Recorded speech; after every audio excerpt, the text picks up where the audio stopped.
Found one sorcerer, yeah, and your good healer.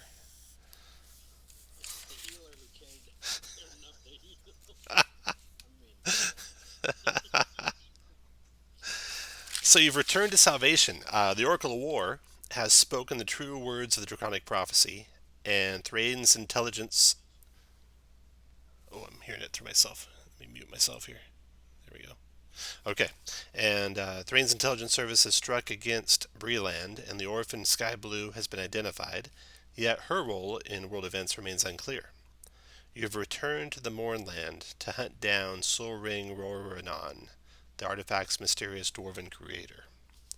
Upon your return to salvation, you discover the massive floating fortress Argonth, moored to the west of the outpost. Argonth is this picture here. It's this um, giant fortress.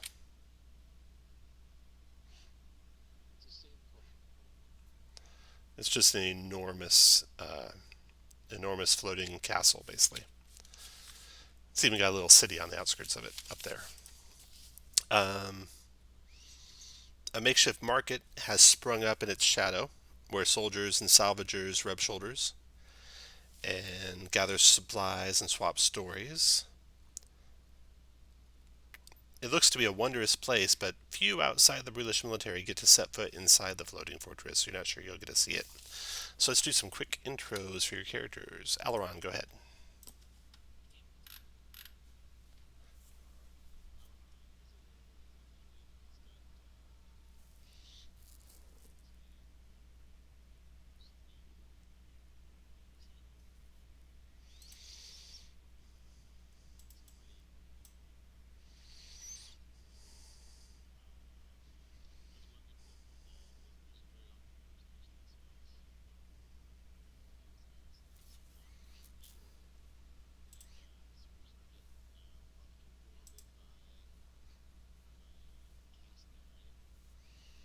Well, let's see. Cass had to change some of his buffing around, so let's see what he's got left. Go ahead, Cass.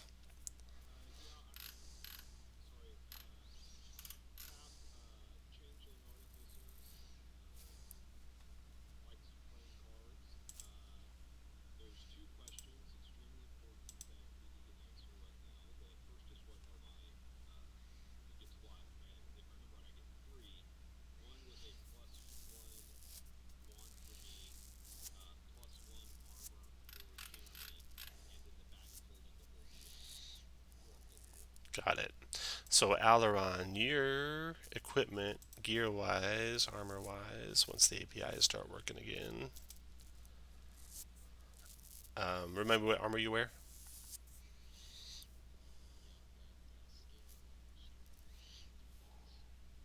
So, you want +1 scale? Okay, so you armor class 20 and then 25 with shield spell? Alright.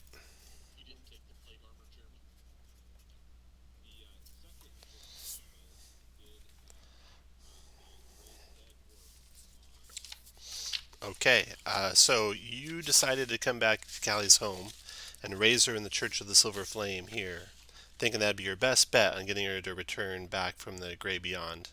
And sure enough, she does come back to life. So you've had a couple days of pre-wedded bliss with Callie. Callie's, um, whatever it says in the player's guide or DM's guide. We'll look it up later.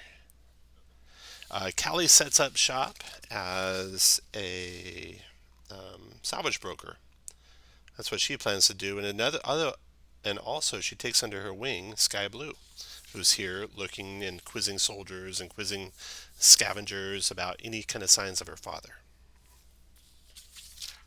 Um, Allie is so happy that, or Callie is so happy that you brought her back to life that she um, scavenges up some equipment that you guys can use in your adventure. She's going to stay here with Sky Blue, but she can give each of you your choice of a potion of healing, a potion of comprehension, a potion of resist acid, or a potion of resist lightning. So choose one of those four. Healing, comprehension, which is like comprehend languages, resistance acid, or resistance lightning, and type it into chat which ones you take. You get one. Each of you get one. Healing, comprehension, resistance acid, resistance lightning. Every one of you gets one of those four.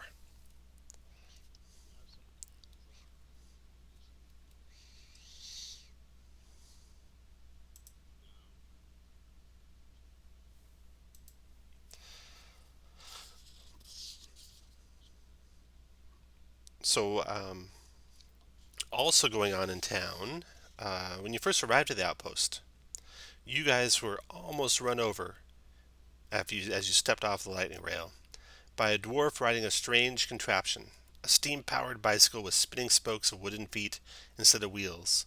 He screamed for you to get out of his way before colliding with the boulder. He hopped off the contraption shaken, but apparently unharmed, and introduced himself to you guys as I'm Telerak Natharon. I think you're looking for my uncle, Soul Ring.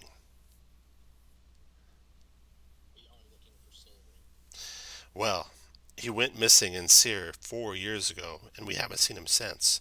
But he looks around to see if anyone's looking.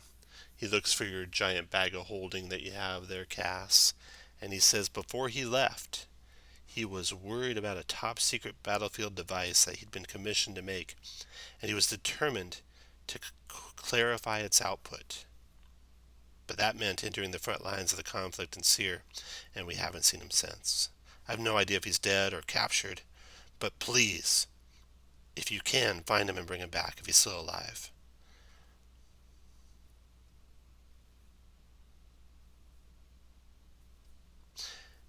He unwinds one of his beard braids and hands it over, and he says, "Give this to my uncle, and tell him that Tellin wants to borrow a wrench. He'll know what that means." Telarak Natharon, but you can call me Tellin, he says.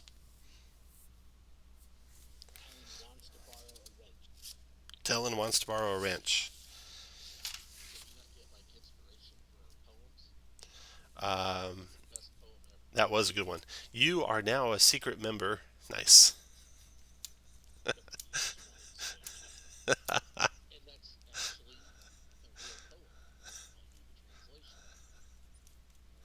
You might need.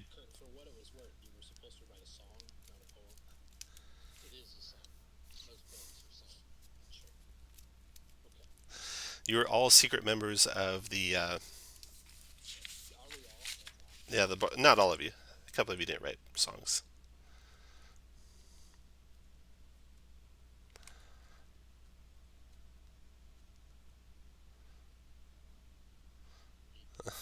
No longer flame wind favored.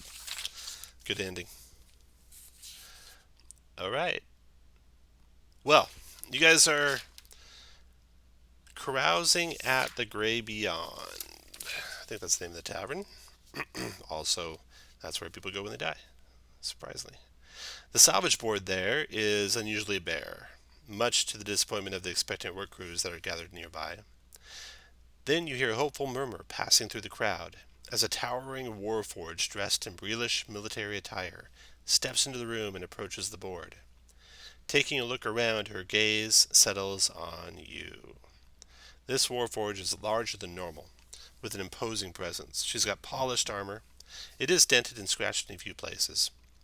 She wears Breelish military braids across her upper arm, and she stares deeply at you, locking your gaze, and says, "I am Big Bara.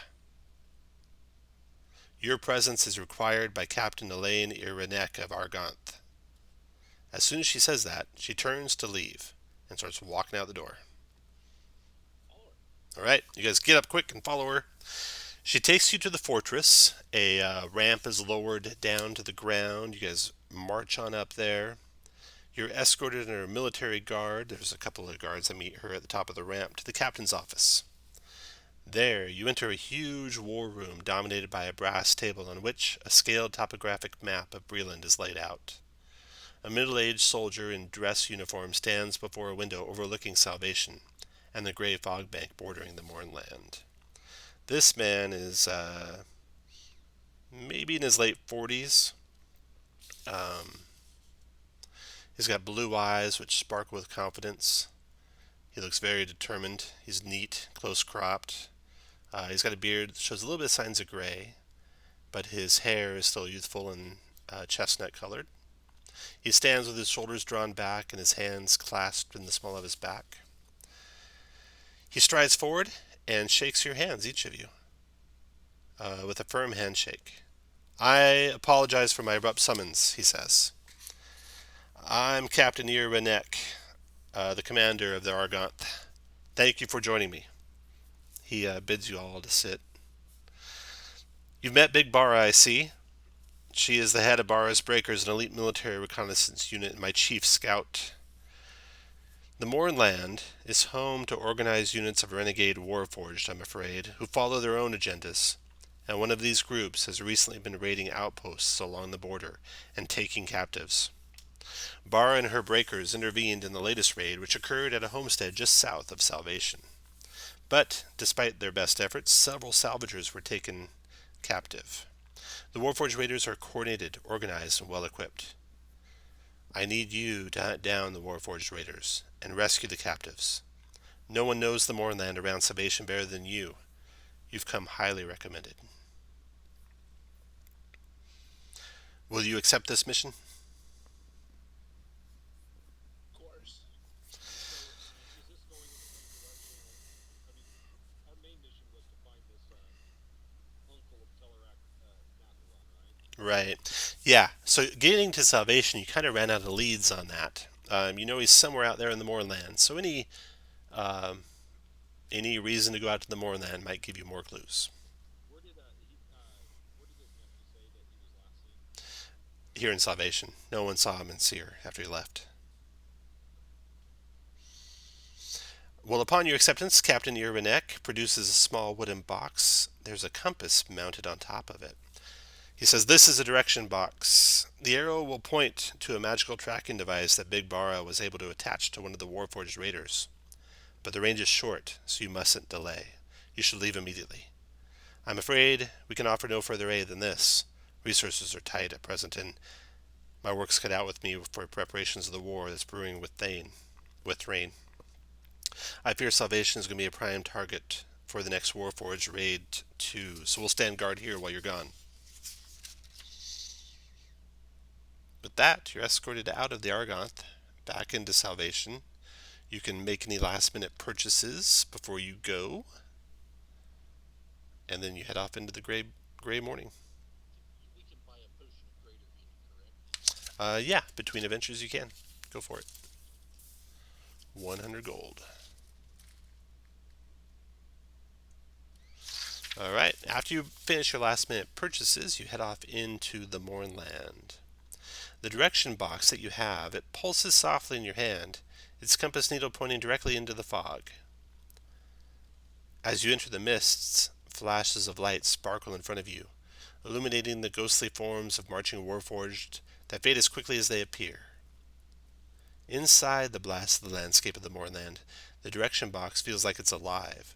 The needle is jumping this way and that as it seeks out its signal across the distorted wastes. Alright, so which of you guys wants to be the one to try and read the direction box as you travel?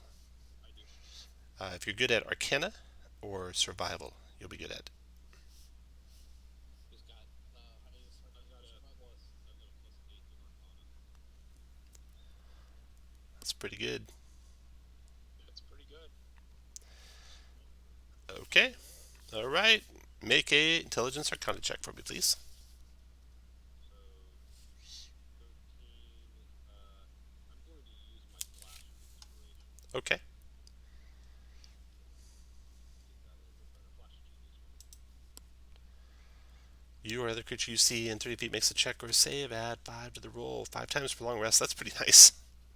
5 times a day, add 5 to roll. Yeah, 18. Alright.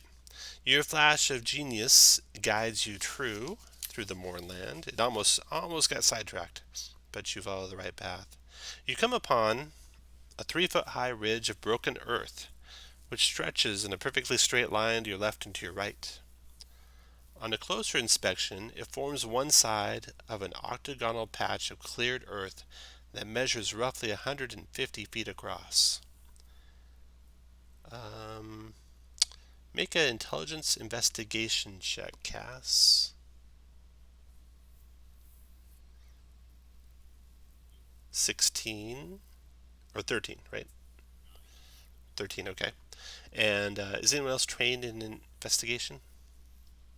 Cass isn't even trained. Is anyone trained in it? Eberron is. Okay. Anyone else trained? Oh, because you're. Actually, that says trained. Maybe I'm wrong. It's not a random number. It's a straight 3. It's your straight proficiency bonus. Okay.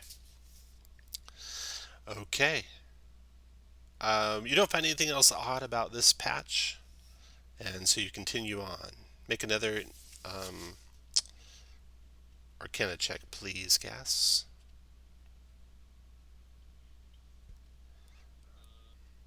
I'm gonna use hero point maybe. Yeah, I'm gonna use my hero point. Go for it. Oh, nice. Nice roll. 16? You can flash a genius that, or you go with 16?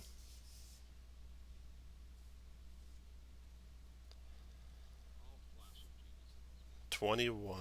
Okay, after several hours of travel, the direction box leads you to another of these octagonal ridge systems. Make a. Everyone can roll this one. Intelligence, investigation, or wisdom perception, whichever you're better at.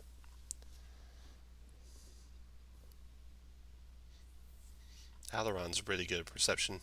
Aileron, you spot out of the corner of your eye near the edge of this octagonal ridge system a flash of crystal. You get close to it and you see there's a pile of crystal shards off to one side of the flattened earth. Looks like they're geode fragments, possibly spilled from Eberron dragon shards. You find one small shard of iridescent purple crystal, which is a Lamanian flint shard. Some of you might know about. Oh yeah, it gives you lightning resistance. Lamanian flint shard gives you lightning resistance cast. You can have inspiration.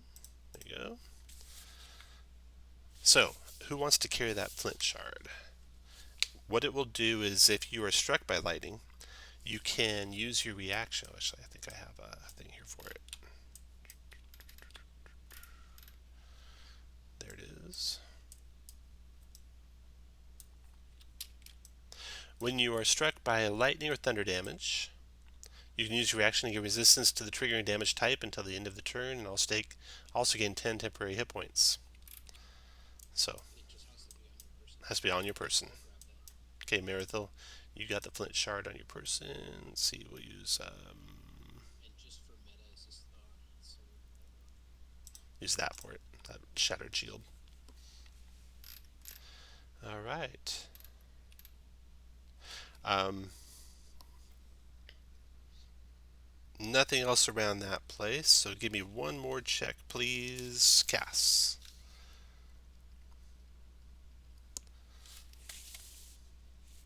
Very good. So these checks have represented about half a day's travel through the Mournland. Do you guys want to do any spells or anything?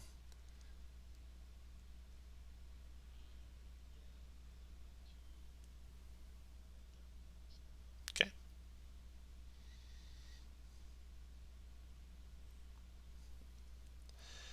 The deeper into the Mournland that you travel, the steadier the direction box needle becomes. Up ahead, a small localized dust storm sparks with lightning and flashes of flame. You see the broken body of a warforged visible at the heart of the storm. A column of raging wind coils above it, apparently defending the body from dancing clouds of fire and lightning. Let me move you guys to this spot here.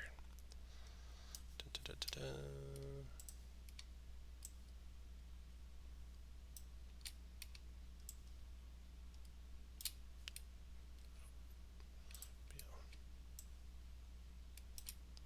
There we go.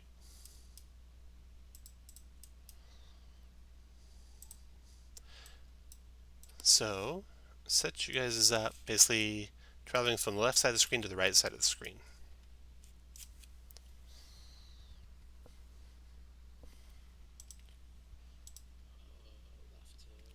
Left to right. left to right.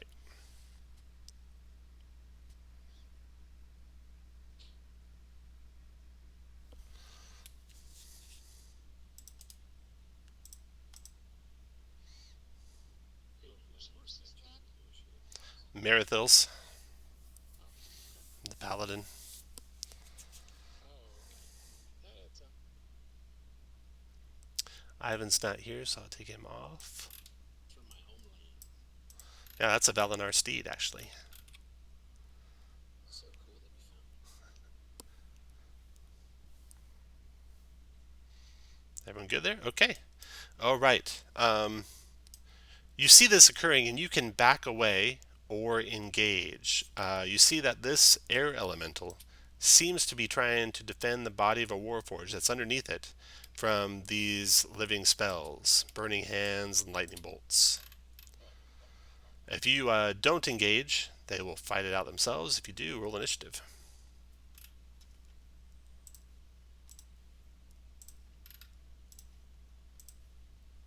that's very brave of you, Shane. I'll follow suit.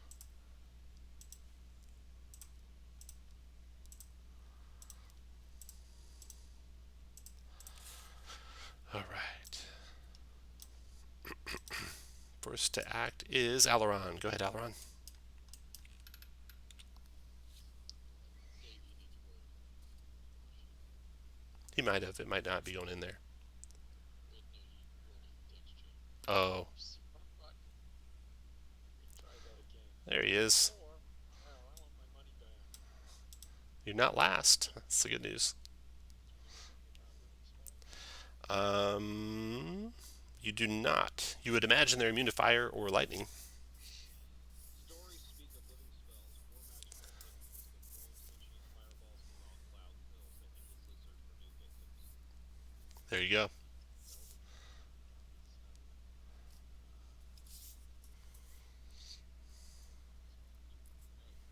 Delving deeper into this, right. This lightning belongs to a 65 foot. 65. Eyes only. Toll the dead. Wisdom saved to negate. Wisdom. He got a 10 on his wisdom save, and he's not immune to necrotic. So he takes 16 necrotic. That's the 25. After Alaron. The first lightning bolt. Are you done moving, Alaron? Yeah. Okay. Uh, a bolt of lightning shoots out of it, striking through Marathil, the Valinar steed, and Alaron.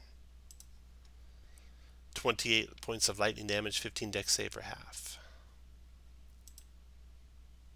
You can put that aura on your horse while you're mounted if you want, Marathil. Perfect. Put your aura on his horse. That's +3. Big sexy +3. Let's see.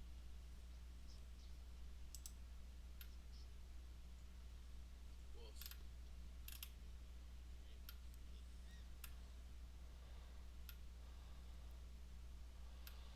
Alright. There it is. Okay. How's your horse doing? Is he alive or dead? Gone? Okay, so yeah, that went fast. So your mount's killed. Chance to dodge. Mount knocked prone or killed, basically. A reaction to land on your feet. You want to use your reaction? Indeed, yeah. Indeed, okay. So you land on your feet. Lightning bolt stun. Roban, your turn. Let's rage.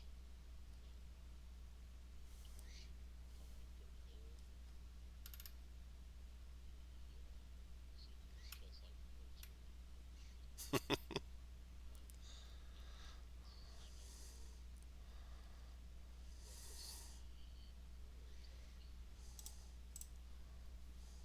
I know what was the other attack? So that's 38, 37 points of damage. Wow, nice. That is a magical axe, or no, it's not, is it? Yeah, yeah, I got a magic axe from From who?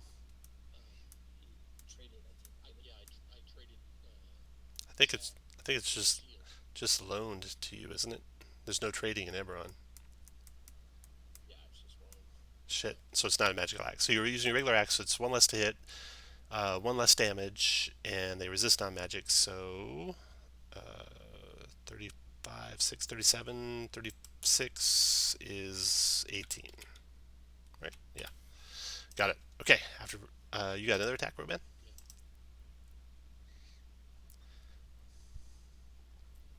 miss. Miss. Okay. After Roman. This Burning Hands comes over here. Boom, boom. And does a Burning Hands to the west, hitting Marithel and Root. Oh, 15 fire damage, you two. 13 dex save for half. I don't know whose idea it was to fight these things. All right, that Burning Hands is done and spent. And then next goes a Lightning Bolt. The one across the way shoots a Lightning Bolt, hitting the Elemental and Roban. 30 lightning damage for you two. Yeah, The Elemental's dex save. 11 failed. It takes a full 30. Resists lightning though, so it takes 15.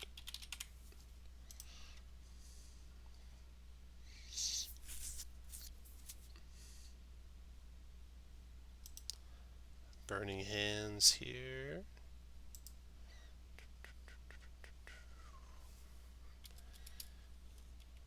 Moves 1, 2, 3, 4, and does a cone hitting Root and Marithel. you sure he doesn't want to hit Aura? 11 fire, 13 dex save for half.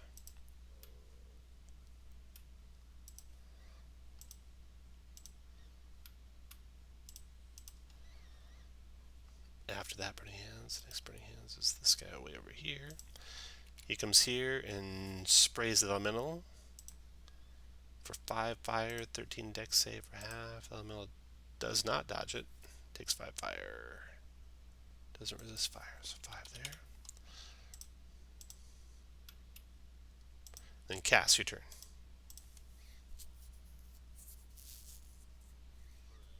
All right, I'm going to use my action to summon my ATSD, Okay. and then as a bonus action, I'm going to shoot with Okay. a living soul. Mm-hmm. 25 for 6. 4, so you want to push him? Yeah, I'll push him. Okay.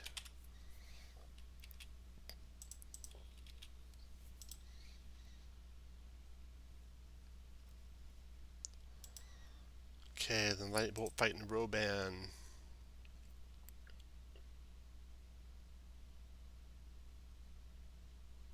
Moves to here, shoots the Lightning Bolt to hit Roban, Marithil, and 1 through 3 casts.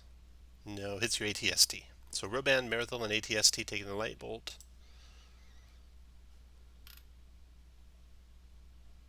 29 lightning damage, 15 dex save for half.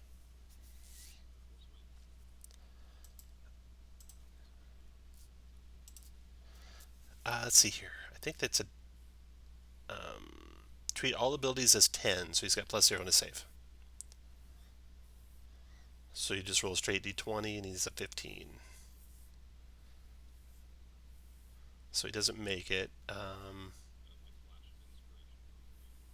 I don't know that that works. Does that work on saves? Yeah, It does. 4 saves. Okay. How's that for? That is a reaction too, so that uses up your reaction. Eventually, it'll know. Yeah, mine's not military, Okay. and then rework my chapter. I'm Need me on. I'm resetting it. Okay, that's that lightning bolt. Spent his power. That was 14 damage on his hammer. Correct. All right. Lightning bolt's done. Marathon, your turn. I don't know if I have a turn. Oh, there it is. So if I Just, take, you're still down either way, aren't you? well, I can use this thing to get resistance. Oh, right. You got the shard. 7.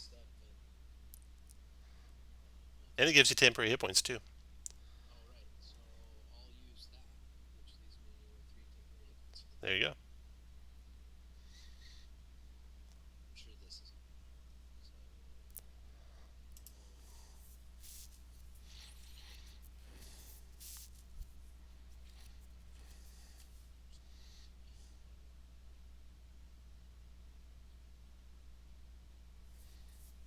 come here and let's hit this and see what happens. What's this one? So a 19 for 12, 12 magic slashing. That seems to hurt it. and I don't like take damage for doing that. No, you did not. Was expecting it.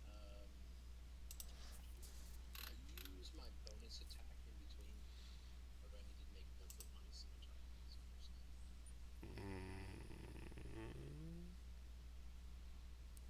I don't know. So we'll say you can for now, and we'll look it up later.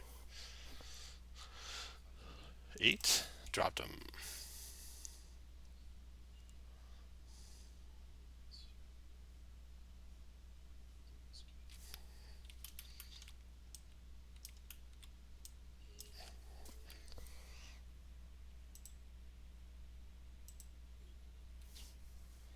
I'll do that first level. So I'll do 18. 18. Dropped him. Finish the move we want. The elemental is ready. Let's see. He's going to strike out the close one. This guy here moves to there. Multi-tacking, slamming twice. Boom, boom. 16 hit for 5 points of bludgeoning. And then So he's. I'm sorry, Tom. Going back, I rolled a 12 and 15 was the DC, and wasn't my die in the aura? I don't recall. And then he backs up to there. Provoking. This guy strikes at him. 18 is a hit. Doing 8 fire. Okay. Elemental's done. Root, your turn. I'm gonna collect that potion of lightning resistance and turn into a saber-toothed tiger and out of the crowd. Say here. And then I'm done. Alright. This Burning Hand's going to shoot the elemental with a spray of fire. Boom. 9 fire damage, 13 dex save for half. Elemental fails a save, takes 9 fire. And then the last Burning Hands over here. It's going to shoot fire at the saber-toothed tiger. 10 fire damage to the saber-toothed tiger. Saber-toothed tiger. Saber-toothed tiger has 52 hit points. I'll put that in the blue. 52, 52. Save. There you go. The saber-toothed tiger has a 13 dex save for 10 fire. Okay, 16. 10 fire off the blue. That guy's done. Boom. Round 1 is done. Alaron, your turn.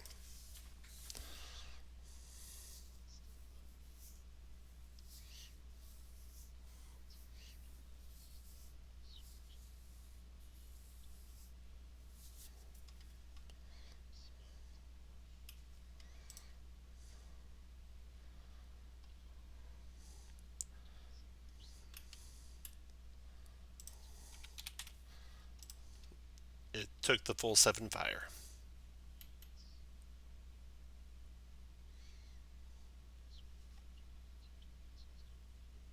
Alright, lightning bolt to the north, recharging.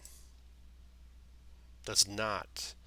Closes down on the saber-toothed tiger and strikes at it. Actually, lashes out almost like a snake at the saber-toothed tiger. Cracking a whip of lightning. 10 points, or 10 to hit, misses. Roban, your turn. So reckless, just place it without damage. It's 24, so 12. 12 points. Got it. And critting. Yes. Okay. After Roban, No. Champion. that lightning bolt over there recharging. Oh, attack on. No, you didn't provoke. That guy does not recharge. He closes down on the elemental and strikes at it from 10 feet away. 20 is a hit, doing 16 lightning, which only does 8 to the elemental. Lightning bolt's done. Burning hands going. This thing's going to recharge his power. He does not. So he comes here. He strikes the elemental. Critting him for 10 fire. And then Cass, your turn. Does he take all of the fire? He does. Are we focusing on one, or are we spreading out? Actually focusing. You'll be happy to know you've done exactly 1 point different damage on the two you're attacking. All right. Well, I'm going to do the one next to Roban because it's Okay. easier. So, Okay. first I will fire first.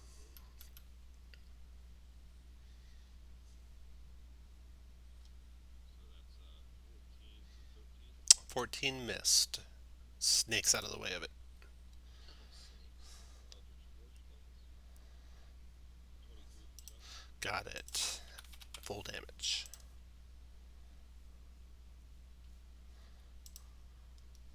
All done? Okay, finish your move where you want. Recharge on the lightning bolt to the south. Does not recharge. Strikes at Roban. 21 to hit Roban for 20 lightning. It's done. Marathil, your turn.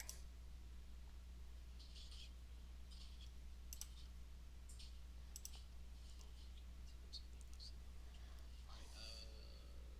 being nice to them. Alright, same as last time. Move there and see what happens.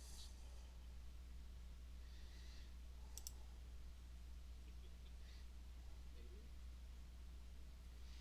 Actually, I'm breaking stuff. Yeah, the amount looks pretty cold for now. Oh no, no they won't. All right. So 10 probably. 10. That's a miss.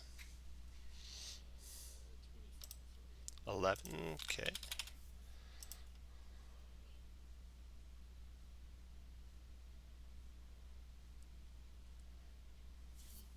That's probably not gonna be 12. 12 missed. Elemental attacking that fire thing right by him. Multi attack with 2 slams. Boom, boom. Crit on the first one for 30 bludgeoning, which does 15 bludgeoning, which destroys it. Second one comes down here next to Roban, strikes the other guy for 26 as a hit for 16 is 8 damage to that one. And then he's done. Root, your turn.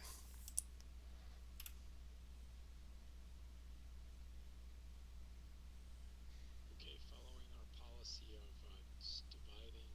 No, I guess I won't. Okay. Um, So you're looking for the W-STT. It's the last, almost the last wild shape button you have. there we go. Oh, crit. Crit with the bite. Actually, you moved enough that you could do one of your claw pounces, right? I think you moved Yeah, 20 yeah, feet.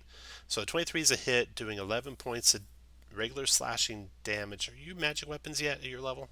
this is magic weapon. Okay, so I need to fix that. So, well, first of all, you kill it with the 11 points of damage, so you don't get to do the bite afterwards. But you can finish your move where you want. And then we got Burning Hands over here, recharging. It does recharge. So it spews out fire directly to its west. This is one by Roban, hitting Roban and the elemental. And it is 8 fire damage to both of you, 13 dex save for half. Elemental fails, takes 8 fire. And then we got Burning Hands up here to the north, see if it recharges.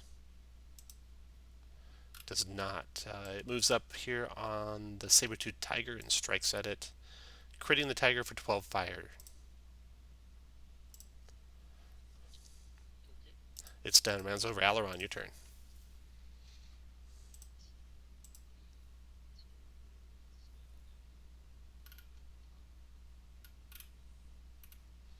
Wisdom save. 16. Made it.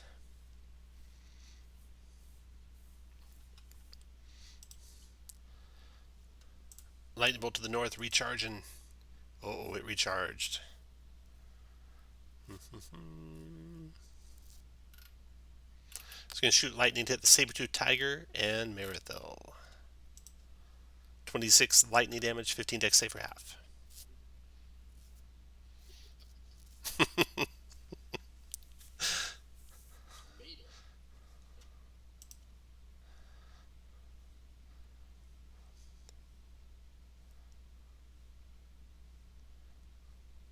Are you still resistant to lightning? How long does that last? Just that round? I read it as it was just that round. I think you're right. You to the end of the turn and 10 temps. Okay. All right. So Merithil collapses under the lightning strike. The saber-tooth tiger, David, got a 26 lightning damage, 15 dex save for half.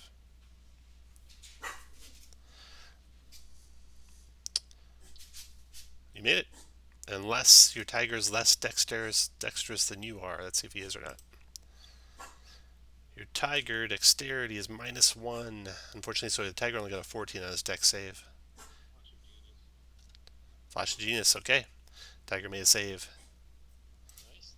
Not that I don't trust you, but I'm double checking that again. Yeah, saves. Nice. Okay. So tiger, you take only 13. Six. Oh, you're resistant to lightning? Yeah. You only take 6. That lightning bolt's done. Roban, your turn. Caster, you're gonna get Merithil up, or going out. Lifeline. He jumps before, but you'll get him to attack. Oh, then I'll do it. Yeah, I'm going up. So their reckless power attack.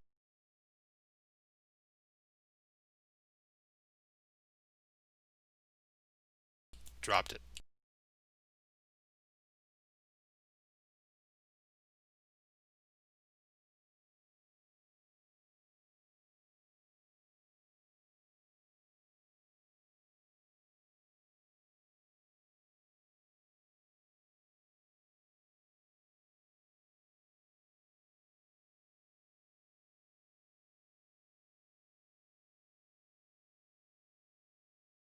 Oh, wait a minute.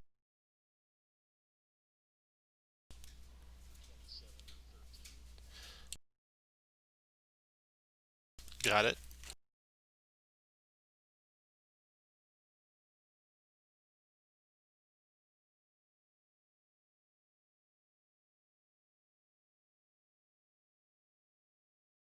Okay, 12 miss. Going to take off your hero point. You did. Lightning bolts to the east. Lightning bolts going to recharge. Does not. Let's see. It's going to close on to there, and then lashes out at Roban. Missing Roban, and then Cass. Your turn.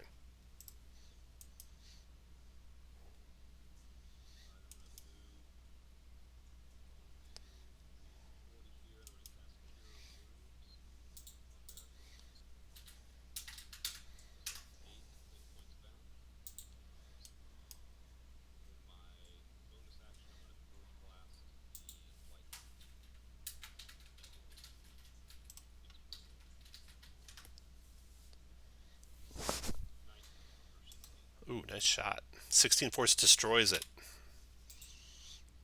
After Cass, Merithil. If I'm prone and I Misty Step, can I just be standing up after Misty Step? I think the answer is no. So we'll go with no until I look it up. I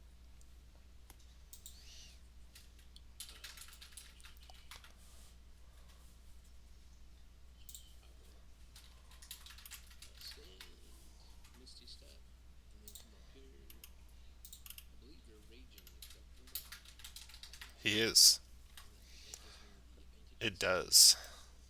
Right. So that'll be interesting.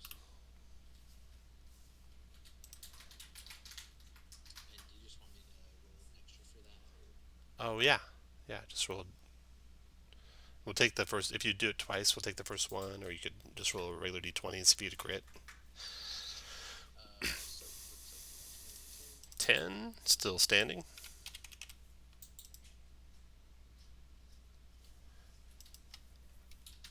Dropped it.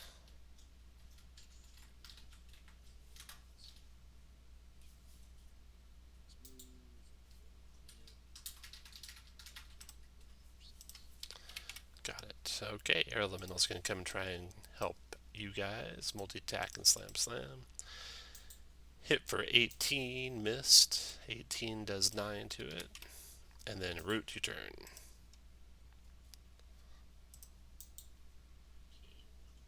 one more lightning. So I'll go for hit. So Take that. it's strange that your claws actually do more damage than your bite. Do you want to do a bite attack or a claw attack? I guess I'll do the bite attack. Okay, that's a hit for 14. And in the future, we'll assume you're doing claw every time. Okay. And basically Sounds good. bite only if you knock someone prone. Say what do tigers do more with their bite. Round's over. Aileron, your turn. Wisdom save. Got him for 11. Next is Roban. Gotta finish him, Roban, for that next lightning strike. Okay. Snuggle up next to Marinthil. And let's see.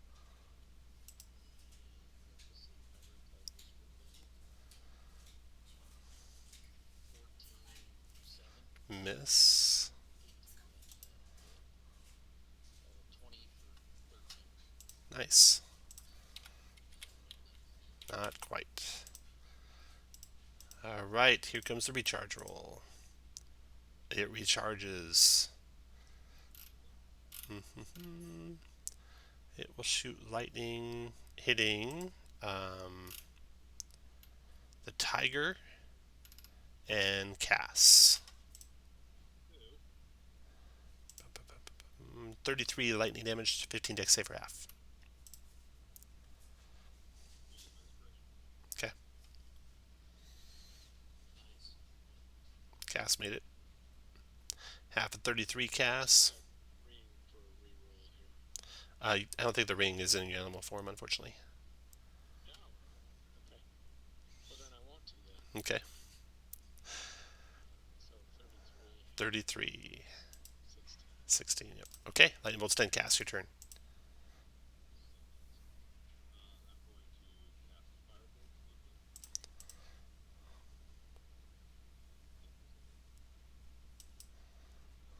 16 for 7. You ignore cover, that's a hit. 7 drops him.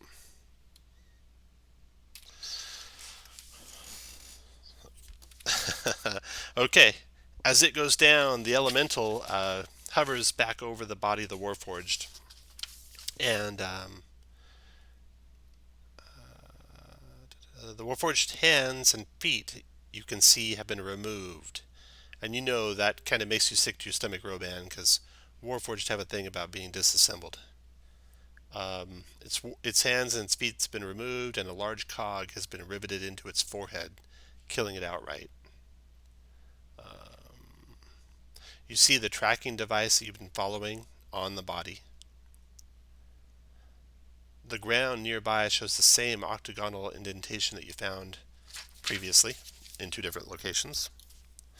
The elemental hovers over the body and the group, and you all gain 1 hero point for saving the elemental. So everyone can increase your hero points by 1. The elemental is making like whooshing noises.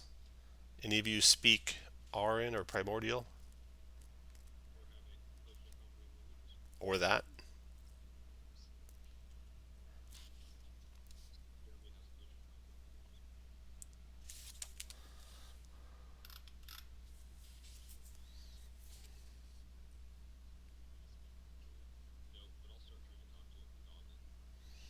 Doesn't seem to understand anything except primordial. Apparently tells you to stop. We can. All right. Um, it says its name is whew, and that it is protecting its poor metal friend, or was trying to, but it's dead. It's very sad. Its friend released me from Metal Machine, so I no longer serve Metal Army. But friend suffered for this. Metal Boss killed him for joining secret parliament. He was dismantled and mutilated. His hands and feet were roughly removed while he was still alive. There's other ones like me that are at the conclave. It's a it's a it's a big machine that hovers in the air because of us. And there's troops on it, many of them. War Warforged blades loyal to the Lord of Blades. I was freed from my servitude by this one. His name's Bunger. But we ran afoul of the metal boss. I escaped, but the metal boss captured him and mutilated him in front of the other Warforged. I knew there was no way I could stop them, so I hid. And but I'm sorry that I hid. I want to help. You say he was killed for joining secret parliament. Secret parliament.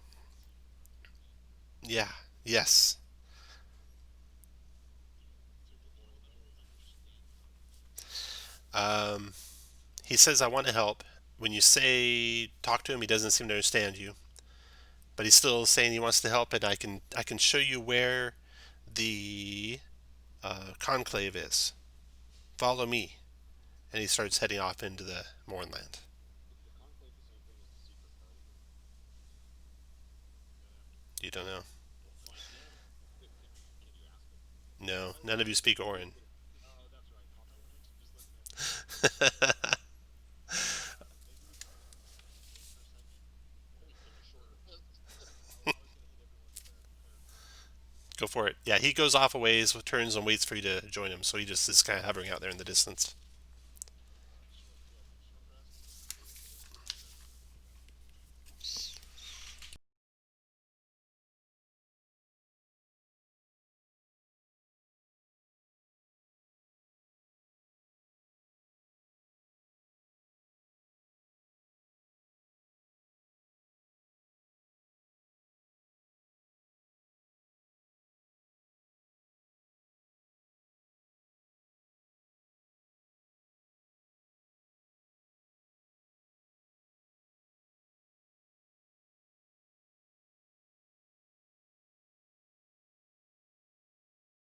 Maybe we'll hit everyone with a fireball. Convince the elemental to take a short rest, but He's just out there hovering in the distance. I make like sleeping motions on my hands and Mm. like ash vegetable looking on the ground. Like He kind of sheepishly looks down and rejoins you guys and hovers by you.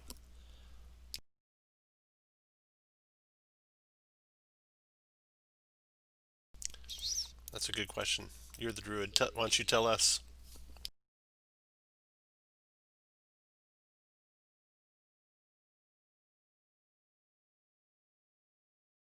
All right, so short rest it is, so everyone can spend hit dice and stuff.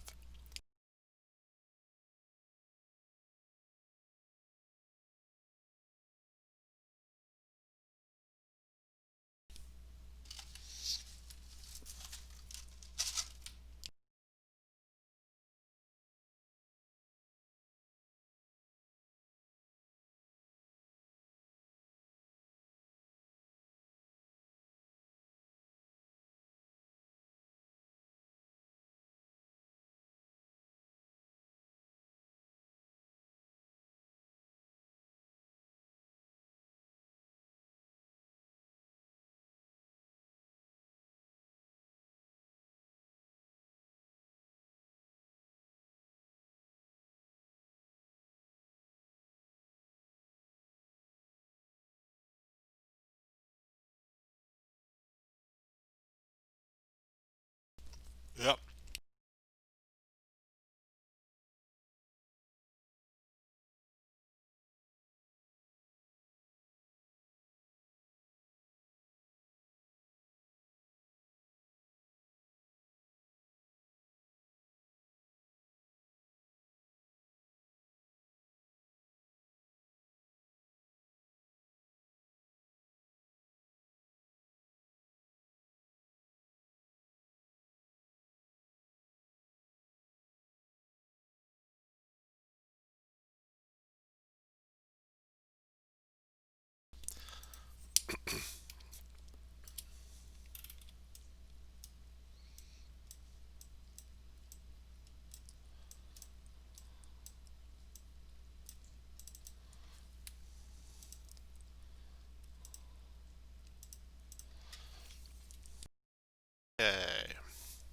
So you finish your short rest, and then you follow the elemental who takes you toward this conclave thing. You travel over some low-lying hills and blast the heathland without catching sight of the mysterious craft. This trail takes you into a rocky ravine before opening into a wide plain of farmland. Then suddenly there it is. A gargantuan block of iron and steel drifts across the dead cornfields, hovering on a carpet of crackling electrical sparks. As it slows to a stop, the flashes cease and the bulky craft settles gently to the ground. Grinding loudly, it begins to transform, doubling its size as its hull unfolds to form a perimeter fence. When the grinding stops, a shock of blue light flickers along the tops of its walls. A heavily guarded warforged enclave now stands before you. So, if you recall, you're here to rescue people that have been captured by the warforged. Um, Here you can see, if you zoom out, what this enclave looks like. It's got a perimeter fence all the way around that is 15 feet high. It is, let's see, defense, perimeter fence. Um, Looking at this fence, where is it? There we go. Okay, it's 15 feet tall, made from crushed armor and metal containers lashed together. Jagged blades from swords and picks, pikes and axes and other weapons are embedded into the tops of its walls. You see 10-foot wide sliding doors embedded into the port and starboard sections. They're hard to spot, but with your 20 passive perception, Aileron is able to see them and point them out to you guys. Looks like climbing the fence will be relatively easy, except for the lightning that is dancing along the top of it. Um, the doors are like right in the middle of the side walls. There's one right here and one right over here. Um, this metal contraption, this metal conclave is 40, no, 30 feet tall to the top of it. No, it'd be 15 feet tall. Let's see, one, two, I know it's 40. 30 feet tall up to the ballistas that you can see up here. And then it's got another 15 more feet of another building on top of that platform. You can see patrolling around the perimeter of the platform up above. The ballistas are manned by a couple of warforged, and there is warforged patrolling around the perimeter of the top.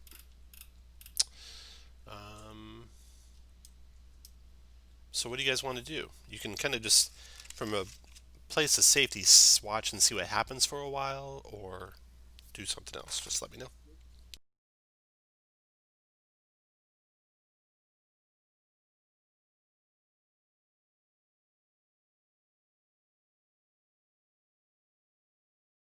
Yep, that's what he said.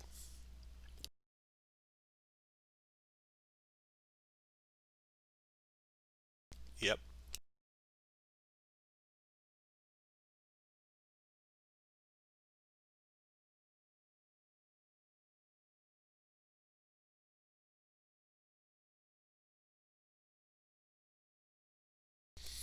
Yep, he circles around you like he's pretty excited.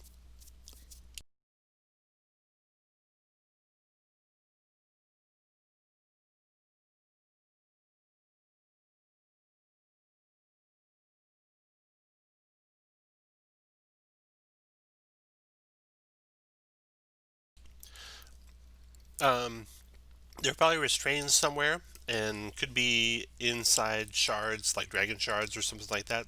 So if you can find some sort of like engine room or something like that and find dragon shards, they might be within there. Yeah, that's right.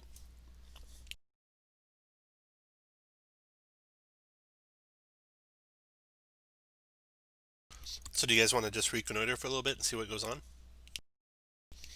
Okay.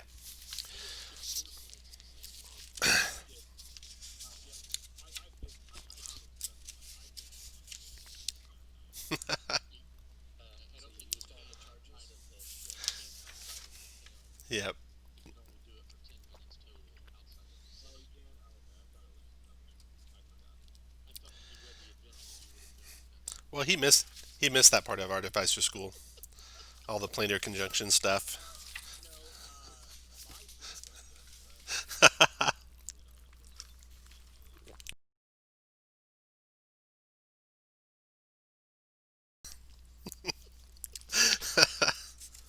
Okay, so this is what you see. It's kind of like um, just a short while after it lands, it extends the perimeter fence. Um, those tubes that go from the conclave to the perimeter fence are like holding the perimeter fence in place, and they can retract it back into the conclave if they wanted to launch back up into the air again. The tubes are 10 feet off the ground, so basically the whole compound, you can walk around in a circle at the ground level of the compound.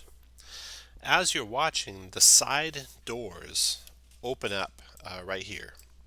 And coming out of those side doors is a group of, it looks like, uh, like slaves, basically.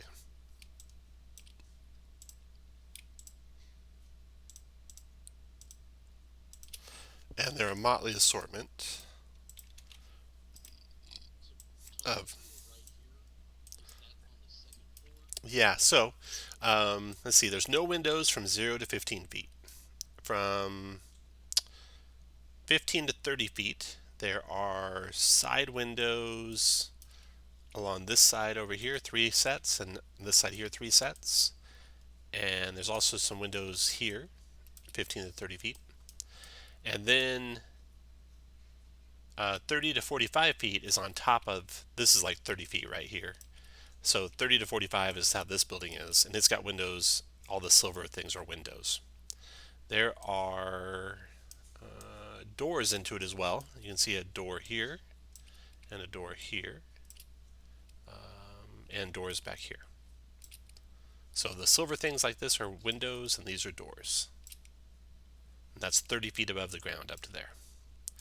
So then you got this band of basically prisoners. They get marched out, and there is tieflings and shifters and halflings and humans amongst the group, and they are led out by a squad of Warforged. And the squad of Warforged consists of, it looks like, probably a sergeant, a couple corporals, and some privates. And let's see if they come with any dogs. Each day, captain is assigned for labor. All right. Um,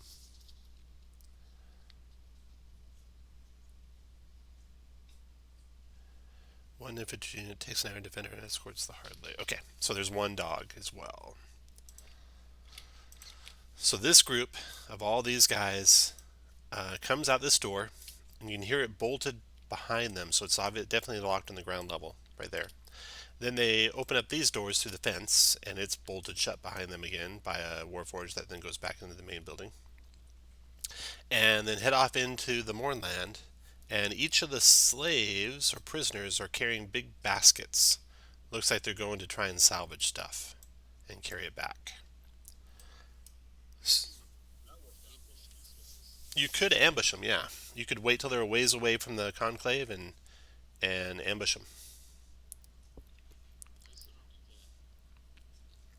that. Okay, yeah, you're gonna have to make a decision pretty soon because you're either gonna have to keep tracking them and lose sight of the conclave, or stay on the enclave and lose sight of them. So which will it be, guys? Well, if we do them, which I think we should do, but we need to make sure to not get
Okay, So you track them as they're heading off. They each carry big baskets as they go.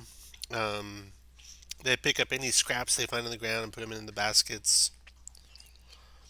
Um, do you want to observe the work party for a while, or just launch into an attack as soon as you have them in a good spot? We're Let's gonna do. observe. Okay. You see, as you're watching, two of the captives,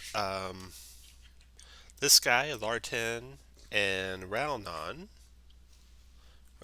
this tiefling woman, um, they get into a fight. Everyone make an insight check. Wisdom insight.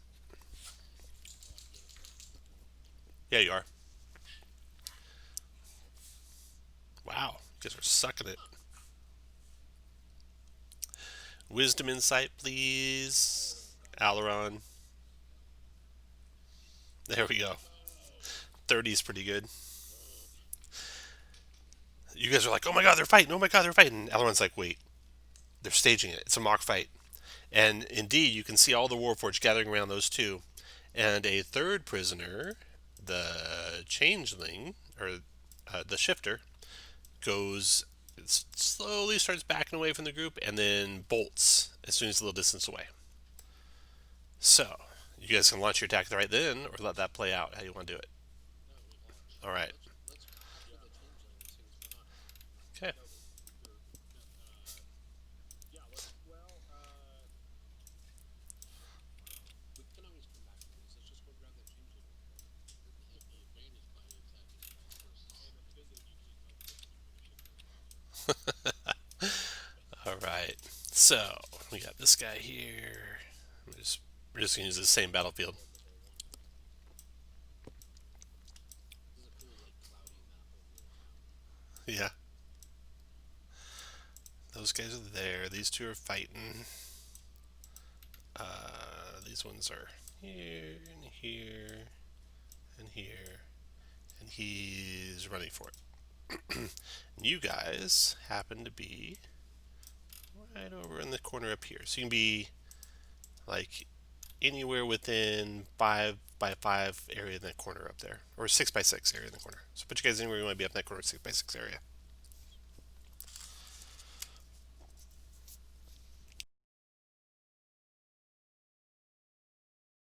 I'm gonna activate force lightning. I don't think that 6 by 6 counts, but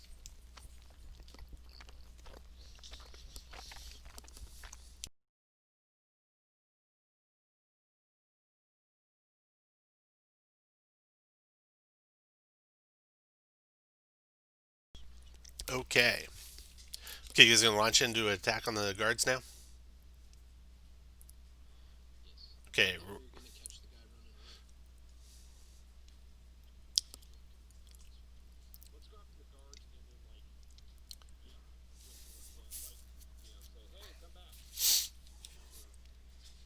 So it's going full steam. The elemental takes to flight, and he's going off after the guy.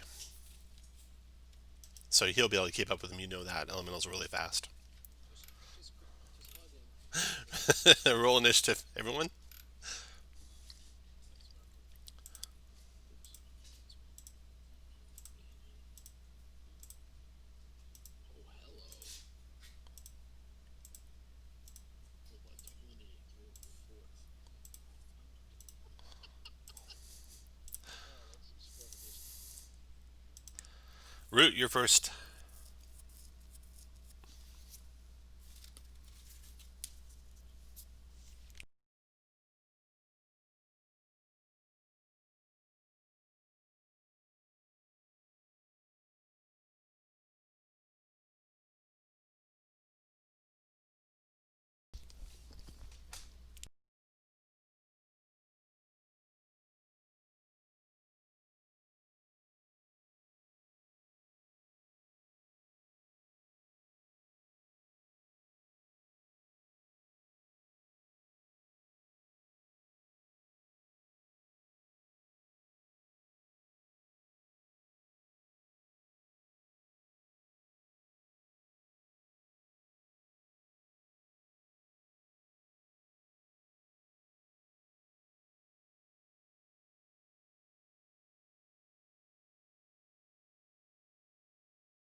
Yep.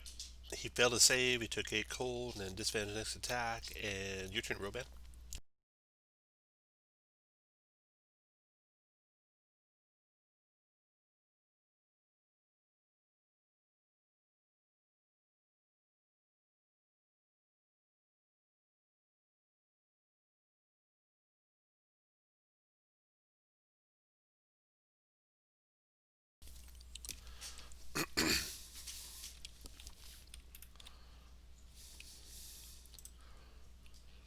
24. Got it.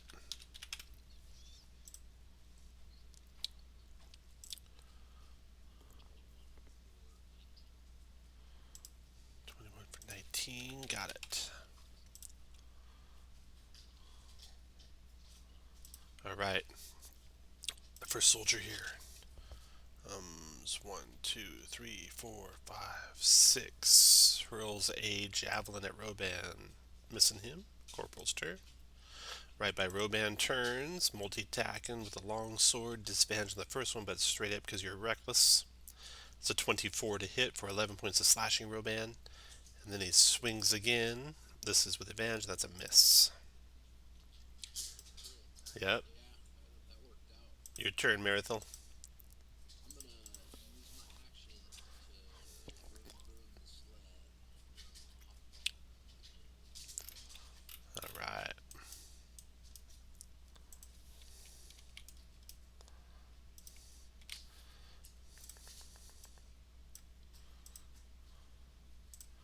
Those soar sleds have a speed of 60. So as long as you move 60, you'll be good. Oh, is that the sled? Yeah. Oh, that's cool. Then cast your turn. I'm not going to use action to step onto my little DPS card, Okay. and then my bonus action.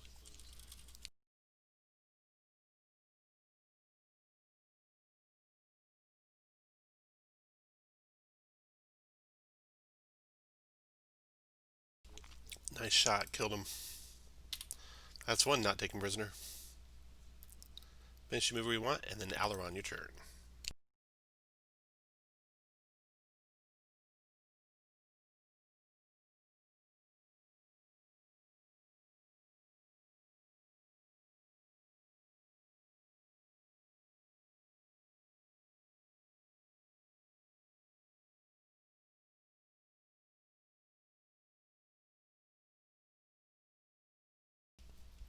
You got him for 20 necro.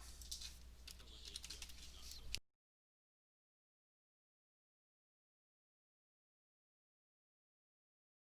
got so so I didn't take any damage. If I'd been on the source, I would have. Marathon, are you within reach of those guys below you or not? Absolutely. You are okay. That soldier's going to come to here to attack you. Multi-attacking with his arm blade. First one is a 8, second one is a 13, both missed. Then we got the soldier over here. Gonna go after Roban. Arm blade. Yeah. 16 Roban for 5. Is that predator looking thing? Is that a dog? It's like a dog, yeah. It is. It is, yeah. Oh, sure. That's a miss with the second one, Roban. First one was a hit. Then we got a soldier over here to the north. And team up on Roban. Crit for 11 Roban. And hit for 7 more Roban. Then we got. Wait, do they get multi attacks? 2 arm blade attacks? Okay, we got a couple more coming. 14's miss. Crit again for 7 more Roban. Wait, he did 4 attacks for the first 2 hits. What? No. Yeah. No, it just happened so fast you couldn't tell the difference. You're right. You don't have to take the damage. If you're Just chicken, coming over for those. if you're chicken, you don't have to take it. Uh, I'm kidding. Corporal's turn. Multi-attacking on Marathel, and he gets 2. Longsword on Marathel. 15's a miss, and 13's a miss. And then the defender. You killed the killed the private, didn't you? I mean, the sergeant. No, the sergeant's still there. Where's he at? He's right there. He comes after the defender. Okay, the sergeant commands the defender to attack Roban. Or no, I think it's got a speed of 40. It points towards Aileron, and the thing launches off towards Aileron. Oops. 2, 3, 4, 5, 6, 7. And bites at your cleric. But missed. That's it for him. Then the sergeant goes. The sergeant's going to multi-attack with 2 long swords and a short sword. He'll come down here for the paladin. Long sword, long sword. 18 for 11, Marathel. And short sword, 22 for 9. Okay, that round is over. Root, your turn. And this guy comes running off. The elemental's basically kind of like circling around him and confusing him, so he's like stuck there. You guys will be able to get him back. These people, they all back up basically with withdraw actions. So they're just backing out of the fight, and they're not getting attacked by anyone. They're done. Okay, now your turn, Root. Are you raging, bro? Yes.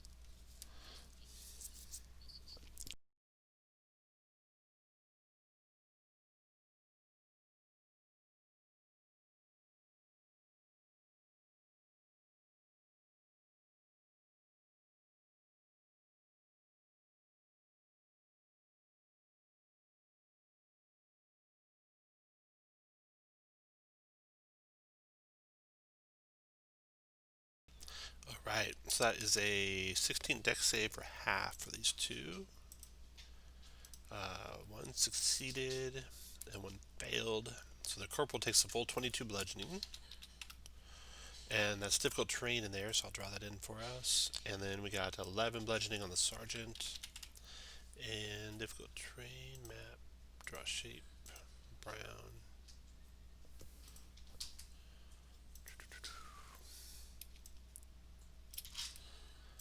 Does that look good, David, or you want it further west? That works for me. Okay, after Root. Finish your move where you want Root, and then Roban, your turn.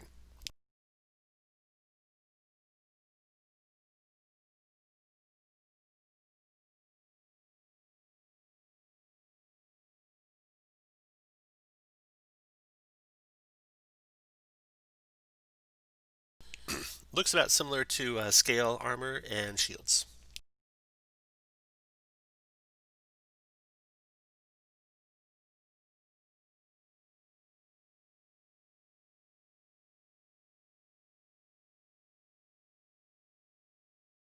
Negatory.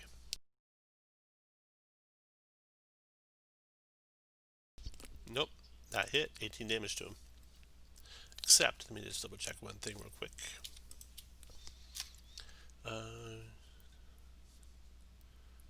Ooh, okay. Shoot. I remember that. Those reactions. Okay. So that's a hit for 18, you said? Got it.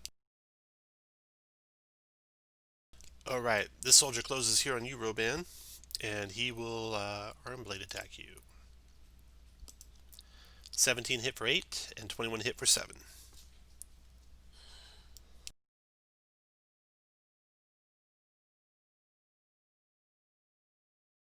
Your turn, Marathel.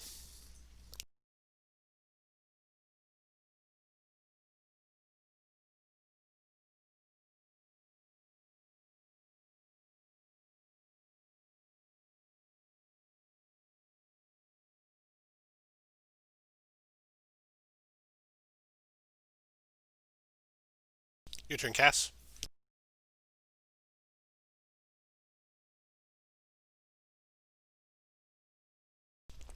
Yep, that works.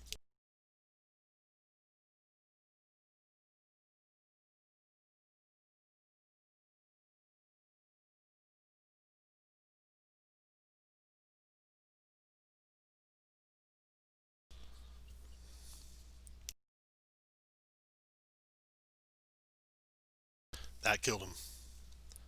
Another one to question. Damn it. Your turn, Aileron.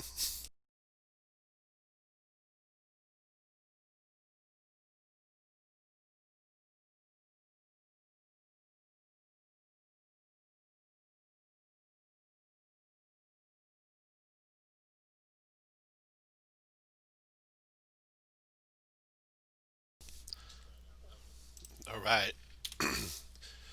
Give me some damage. 29 fire, 16 dex save for half. We got some soldier.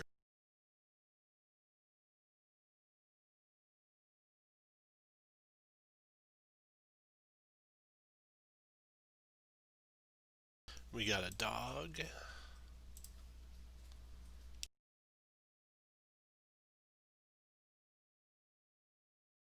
And we got a corporal. He takes. The corporal goes down.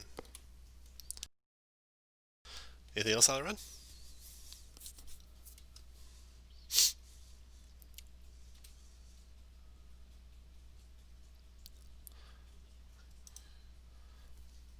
Okay, this soldier here takes off. 1, 2, 3, 4, 5, 6. To there.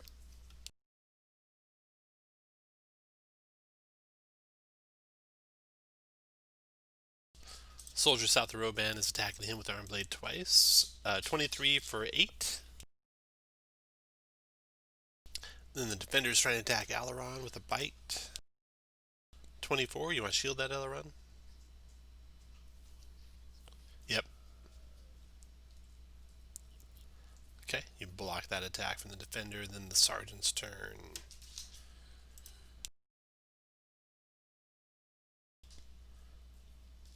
The sergeant goes 5, 10, 15, 20, 25, 30, 35, 40. Double moves to there. He's done. Rounds over.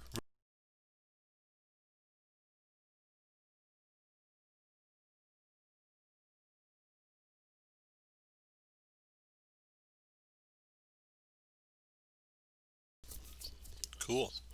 Cool. Give me some damage.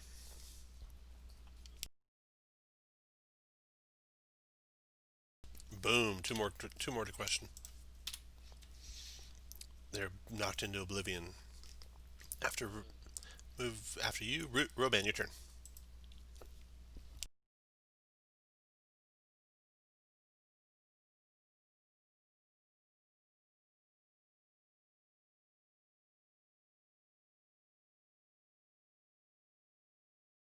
Is he dead? Knock him out. Knock him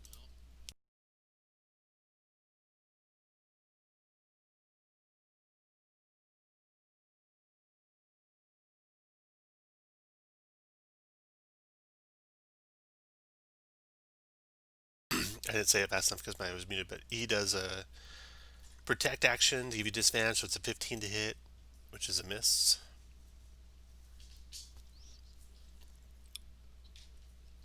Yeah, the soldier did that, protecting his sergeant. All right, after Roban, soldier's turn. That's the dead one. Let me take him out of the initiative. Unconscious one.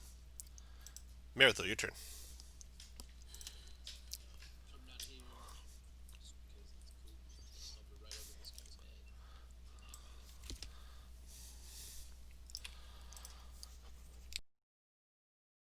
him. If this works, Rogan takes damage. Oh, cool. 19. 18 is hit. 19 is a hit. 27's a hit. 27 for 11. Got it. And a 27 for me. Got it. Okay. After Marathon casts. Alright, I'm going to shoot this guy with Firebolt. Okay. 18 for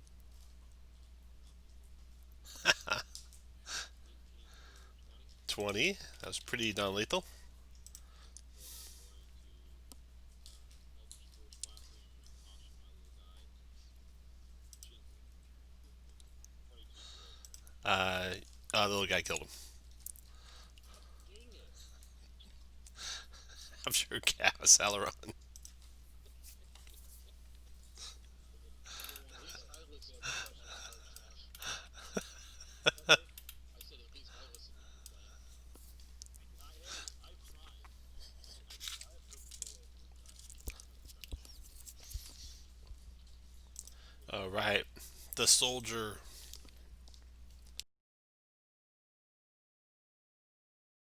surrenders, raises up his arms, says, "Don't kill me! Don't kill me, please!" Also has a knife. Oh no! Still has a knife. All right, so you got two captives, one not injured at all, and one unconscious. And then this guy comes back with the elemental, and these guys come over here, and all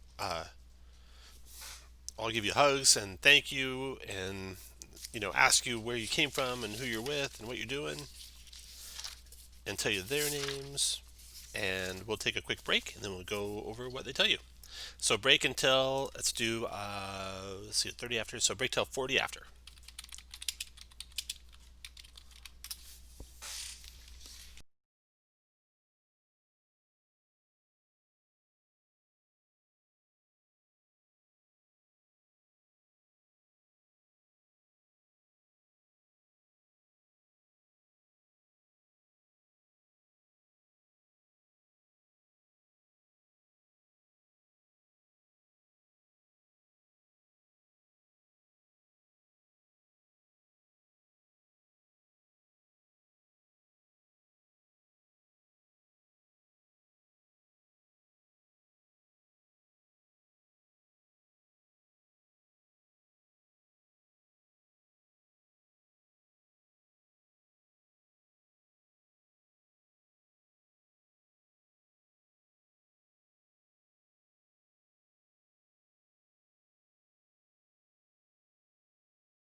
skills as well. So we'll need you wisdom based perception because you'll be the highest perception. Okay. I am back. Tom, you're a spell resist paladin. Okay. I forget what level are we doing. Is it 8th level? 6th level? 6th level doesn't get spell resist, I don't think. You have to be 7th. Oh, So I could be any pally. six. Are you sure? The aura does. Yours is 6. I don't think spell resist comes till 7, though. Okay. Yeah, that's right. Yeah. So since I can't have the spell resistance, That's I might powerful. I might toy with it a little bit and see how good I can make it. Do we have anyone that's got expertise in perception and expertise in especially persuasion? Any rogues or Well, bards? you will be the face, being the charisma. So we don't. See, if you had a bard or a rogue, you can get expertise on a skill and be really good.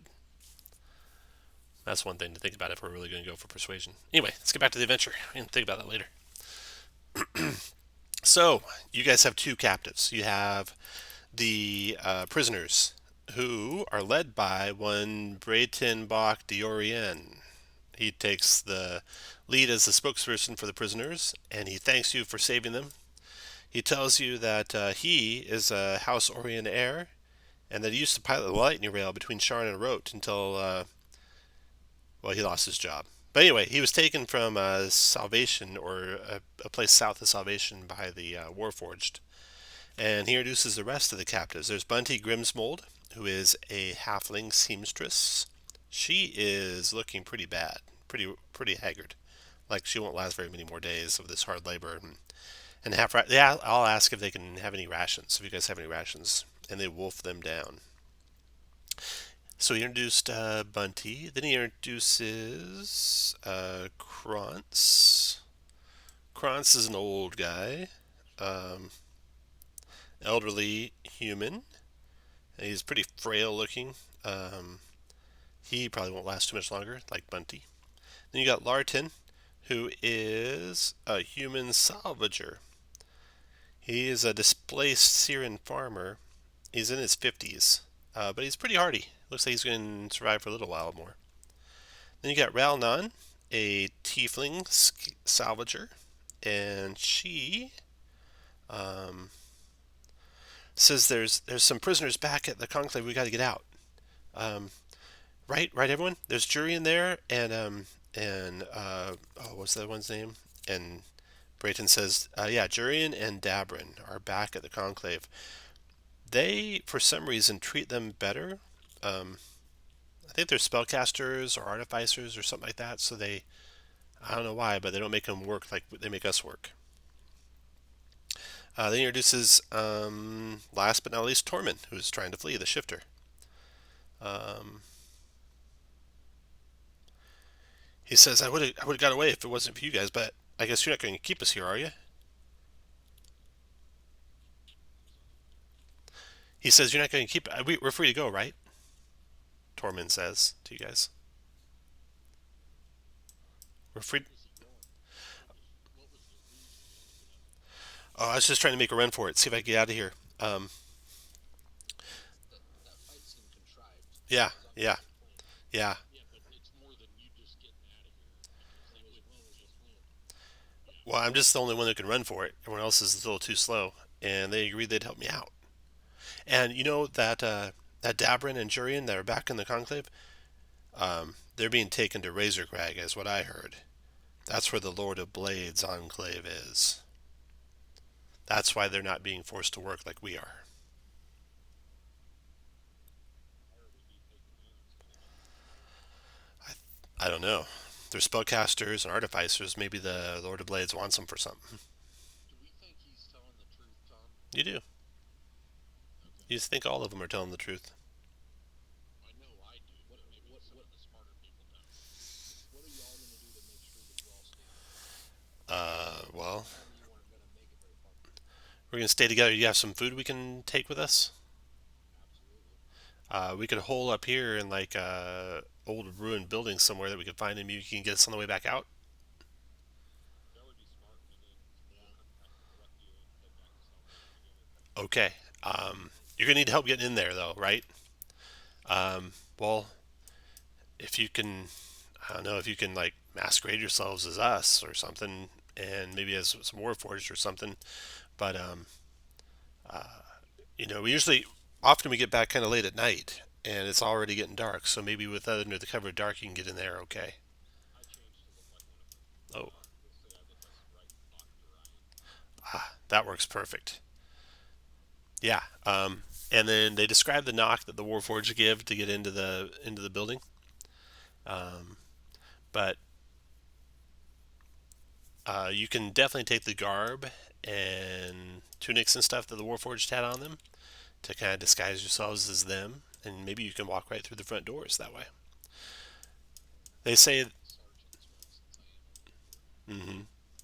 They say on the ground level, there's also like a big open area, and there's an opening in the floor. So when the thing is hovering, it can raise and lower people out at the bottom of it. But it's landed right now, and I don't know when they're going to move again. So I don't know about that. We are all imprisoned on the second floor, and they take us into a common area out of our prison area. It's locked. There's a key right outside the door to the place. And they take us downstairs to the common area downstairs and then through the port doors or the starboard doors when we're going to work. On the main floor, down the bottom floor there, no one lives down there, but that's where they keep the kennels. That's where the those things, and he kicks that iron defender that's on the ground. That's where those things are. On the second floor is where our prison cells are. Well, it's more like just a communal room where we're locked in.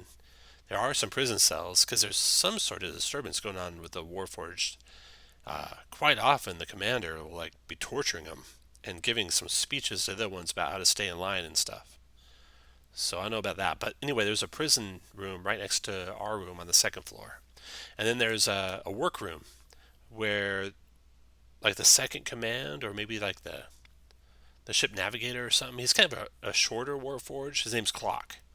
He's always working on stuff, working on machines and inventions and things like that. Then there's an armory on our floor, a storage room on our floor, and then a couple of barracks rooms.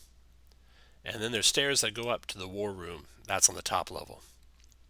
And the commander and the commander's lieutenant are up there. So you could maybe walk right in through the side doors with your disguise, or if you could fly, you could get up to the upper level and go through the doors on the upper level. I could turn into a giant eagle and fly whoever Nah. can't fly otherwise, or maybe the elemental could help too. And I have sword. For Shan, I have sword sleds. Yeah, that pretty much covers all of you. So Root can fly. He can take one, being Roban. The Elemental could take Alaron, and then the rest of you fly, right? Yeah. I've got a sword sled too. Oh, well, shit. There you go. So the only person that needs to be carried is Alaron, so you don't have to rely on the Elemental, because who knows what he's going to do. Except just have a trash can that they gave for total list. True. Well, when it only snows once a year, it's hard to find the sled.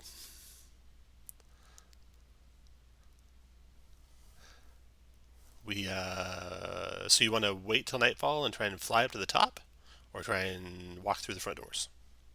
Let's I go think through the top. Okay. higher the top. I got the good shot. Okay.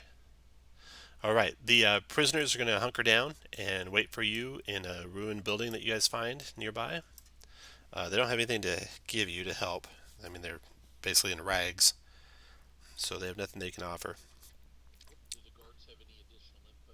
We'll use the info we got from the prisoners to use that if they have anything else. Oh yeah. Okay, Roban, you can have inspiration for that idea. You can kind of trick the guards into basically telling you the truth if they didn't want to. And they confirm basically the same things you learned. So on the ground floor is where they keep the dogs. The second floor are the barracks rooms, and at night there's like only one unit on patrol at night. Although if the unit that's out with the prisoners doesn't return, that might change. I mean, the whole place could be on alert if you wait till nightfall, right? Because if this crew doesn't return, they will be on alert that something happened to that crew. So you might want to go during the day. During the day, they'll definitely see you coming, so you have to make a pretty fast assault to take the top of it. So they confirm that there's barracks on the middle level. There's weapon room on the middle level, a work room on the middle level. The prisoners are on the middle level, and storage on the middle level. And then the upper level is the war room and the captain and the lieutenant's quarters. Will they be on alert if we come back and like sneak in case they belong to the turning point? As soon as they know you're not them, they'll be on alert. Obviously, right? I mean, as soon as what was there? There was 7 Warforged. As soon as 7 Warforged aren't in the compound, reporting for, you know, reporting and relieving the crew, or reporting in at night for roll call, there'll be a problem. What we could do is Kirk can tell them that the rest of them got attacked by something along that. Sure, you can try and deceive them, see if that works. I'm good at that. Yes. Well, I mean, all Warforged look alike, so Not to be a racist. No, I it's say we actually get. a Mexican, but Have you guys seen the Lovecraft Country? Not really. That new TV show is pretty good. Yeah, All right, I'm gonna start watching it's Lovecraft pretty cool. Country. Speaking of racism, there's plenty of that in there. so it Yeah, was him going the top in the early dusk. Uh huh. Is that when they normally came back in? Yep. Yep. So before shit starts going haywire because they haven't showed up, Mm-hmm. then would go in the top when it's still the sun is starting to set, where visibility isn't as good as it would be during the daylight. Right. Okay. Very good. So, I'm gonna grab all your guys.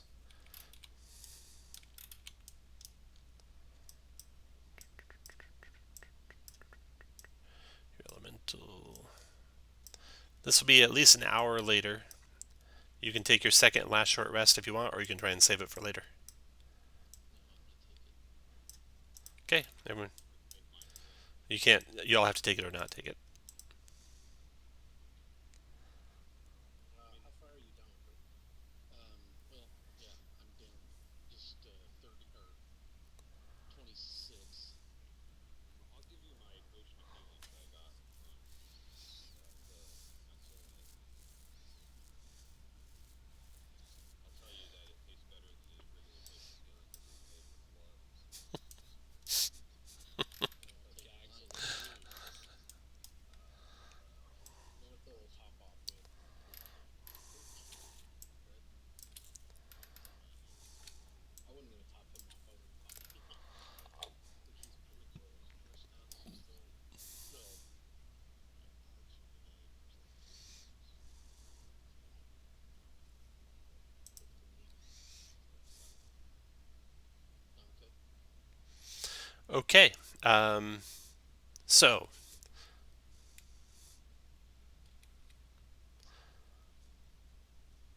So this is the patrols you see. There's this looks like a corporal and a hound going north and south on the east side. Looks like a private and a corporal going north and south on the west side.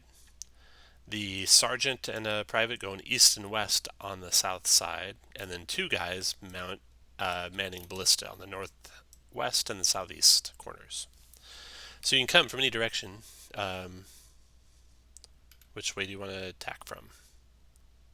Seems like this might be the northeast might be the best way to do it. And if you come in kind of with the shadow of this block and this guy's line of sight, and you wait till these guys are all the way down to the south before you make your approach, you can basically get to the platform you think before they'll see you. Okay. Let's do it. Yeah. Okay, so you'll be in giant eagle form, is that right, Root? Military Yeah, giant unless I sight. watch out. Because someone's got to carry Aileron, yeah. Oh, yes. All right, so put you guys where you want to land. These guys will be partway walking north, so they'll be about there when you land. And you can be landed anywhere up on this corner. I'm going to cast my use a spell slot to summon my little buddy before I go over there. Gotcha. Anyone else want to cast? If it was fine, right? Yes. Does anyone else want to cast any spells before you go in?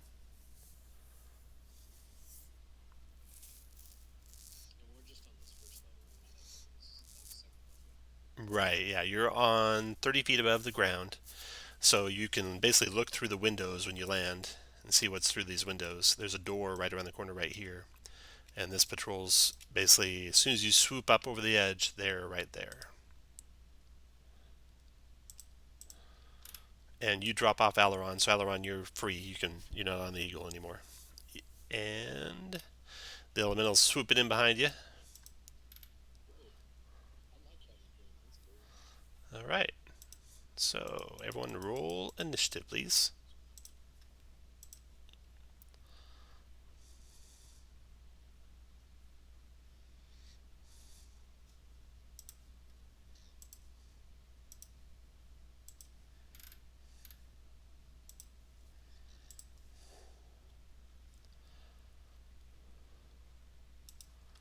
Did everyone roll their initiative yet? Yes. There we go.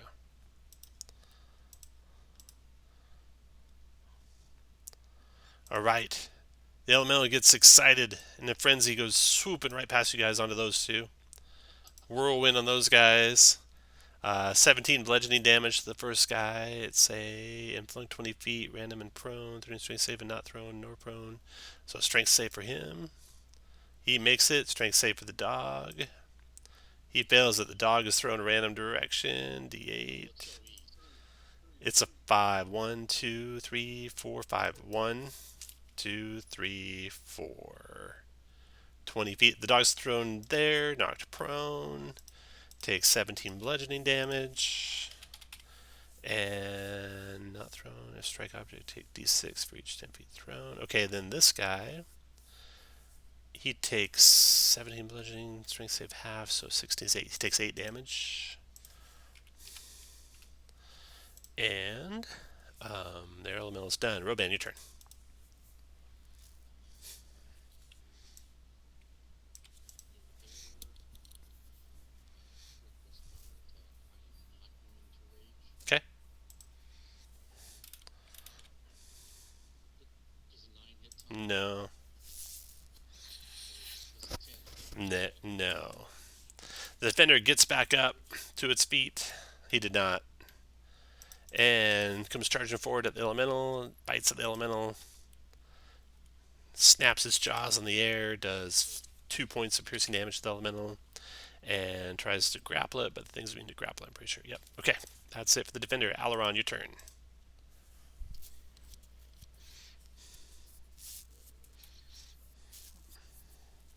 Toll the dead wisdom save.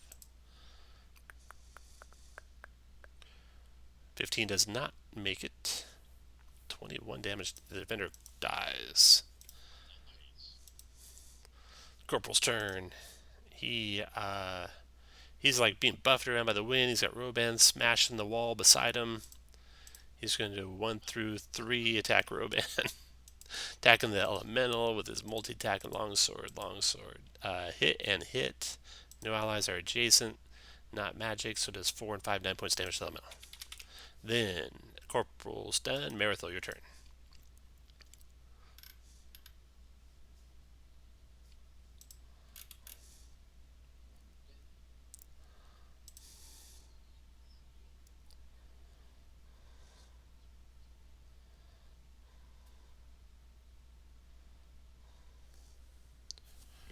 So 24, and 19, and an 11. So what's that, 19? 19 damage, okay. 19. Got it. Next to go is Root.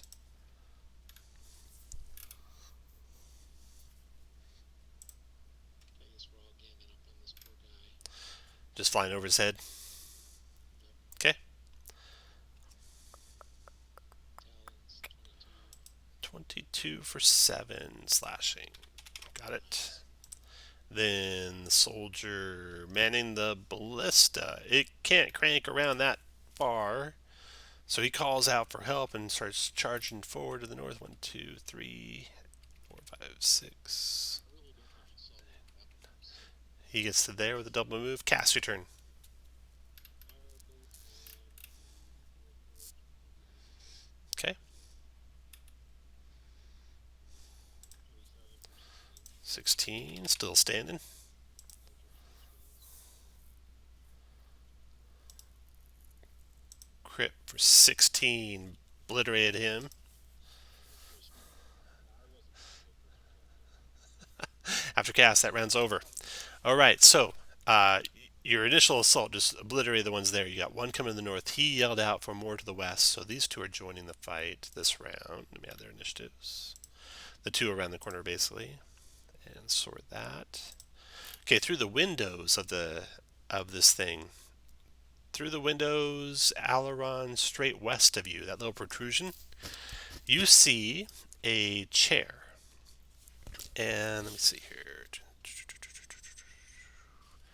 It's like a captain's chair, and it's empty. There's no one in it. And then through the other windows that all of you are adjacent to, the ones, well, not all of you, cast through this window here, you see what looks like an operations room. It's a big room, basically, filling most wall to wall of the northern part of the area. And there are two warforged there, and they are moving toward the door, you think. But they're not joining the fight this round. Okay, air elemental's going.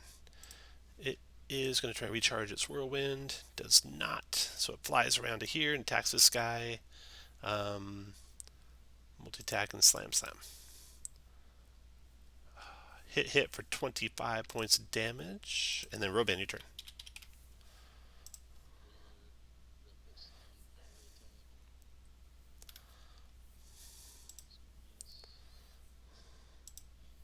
It's gonna miss. 27 dropped him. 9, dropped him. Oh, sorry, 7.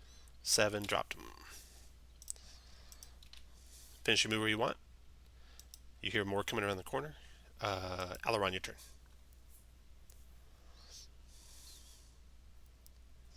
Can I break the chair, guys? Yes, absolutely. You can try and break it. It's looks like glass, heavy glass.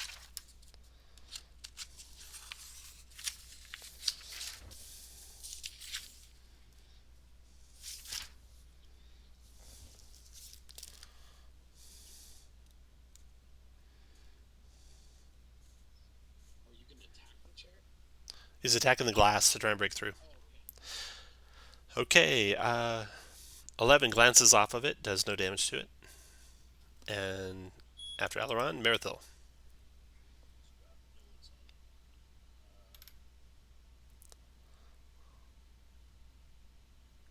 So this thing directly west of me, is that a That's a door. That's a door to the inside. big cast is saying that there's two warforged coming from Come in that direction. Yep. Yep. Alright, I will pull it off from here and does he think they're coming this turn? Yeah. I will ready at that. Okay. After Merithil, Root, your turn.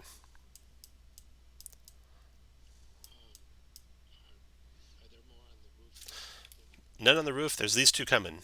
You heard them coming. Okay.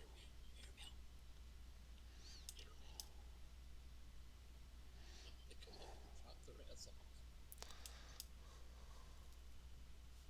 Tala, attack. 17. One to the west or one to the south? I'll go to the one for the west. West. The one to the south does protection, giving you disadvantage on the attack on the one to the west. And that misses.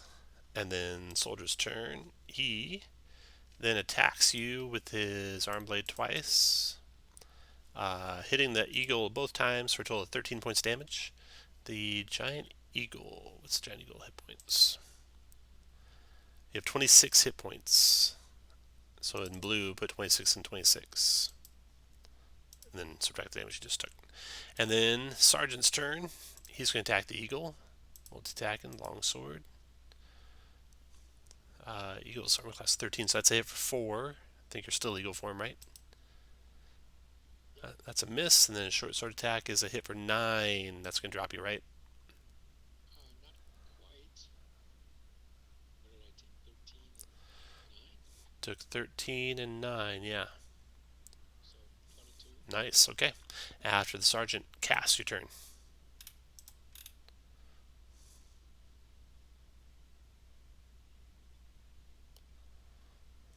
am going to attack with a triumphant will.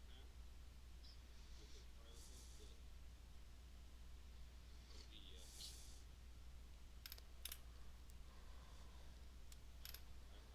fly up on my source sled. Were you still flying on your sword sled? Yeah, Up to you. oh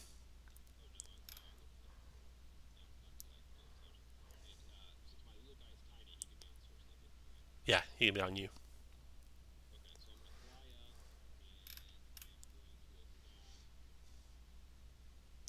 going to attack. I'm gonna firebolt the one to the south of me. Okay, you need to get a good line of sight, so you're going to have to fly like about to here or so to see it. Oh, I didn't know if I could fly it over.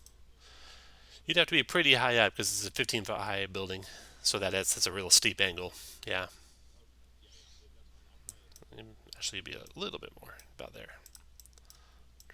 That's gonna be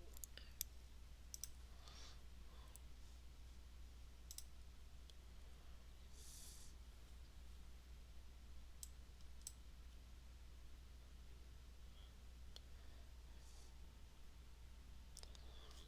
That's a miss. Eldritch Force Blast. 23 for 14. That's a good hit. 14, got it. And shove it down the serpent side. All right.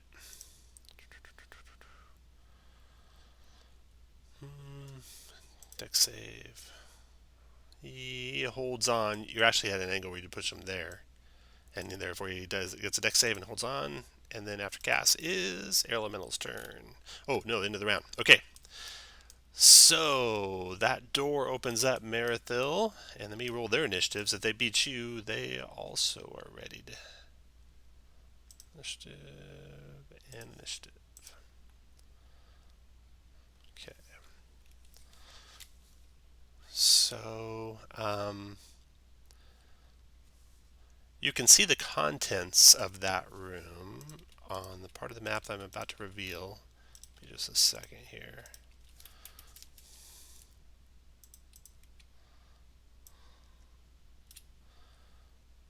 We'll keep the fight on the map you guys are on, but this is the doorway, and this is the room that's inside.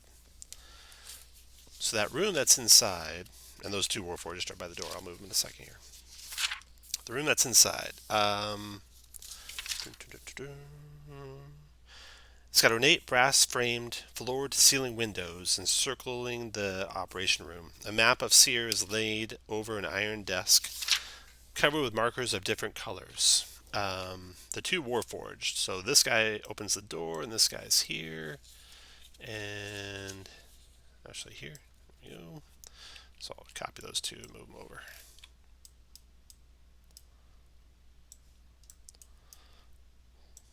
They're right there.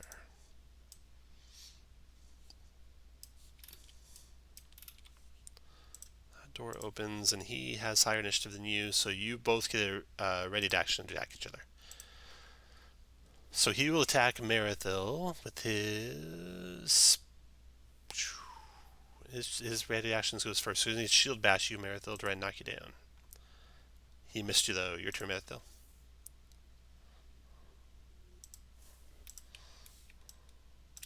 on.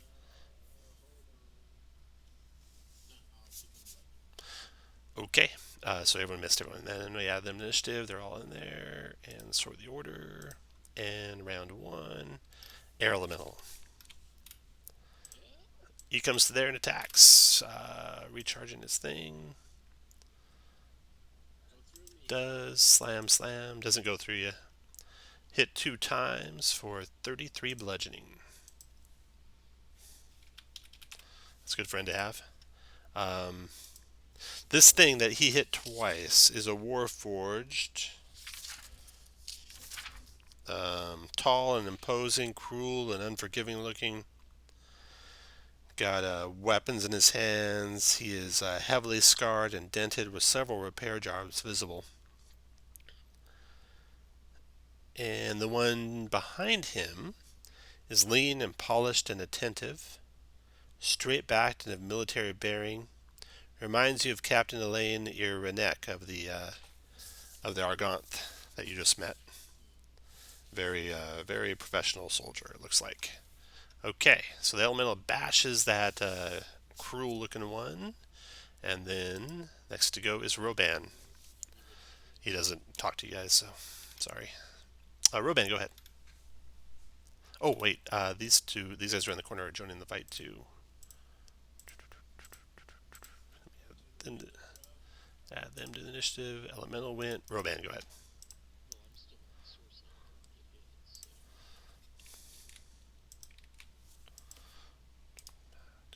can you open that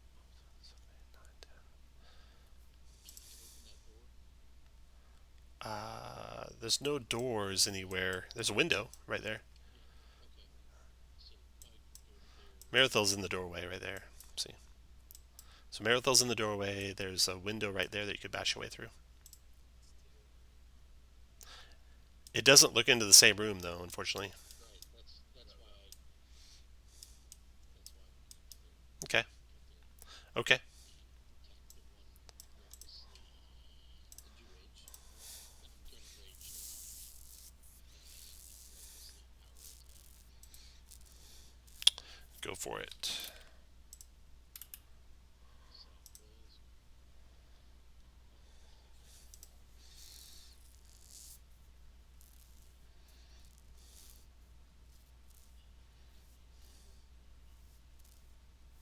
was I thought we got a second one. Did you take it off Tom when you gave me my inspiration? I haven't taken anything off. Didn't we get a second hero point? I have not taken any off. Yeah, you did get one. Yeah, Okay, I'll use my last hero point then. Oh shit, 15 misses. miss. Okay, after Roban, Corporal's turn. That guy around the corner there. He is going to 1, 2, 3, 4, 5, 6. 1, 2, 3, 4, 5, 6. Moves there. He's done. Soldier's turn. And follows Corporal. 1, 2, 3, 4, 5, 6. 1, 2, 3, 4, 5, 6. And then Alaron, your turn.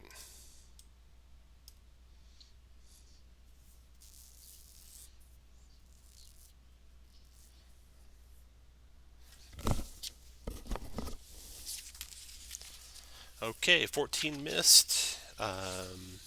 21. 21.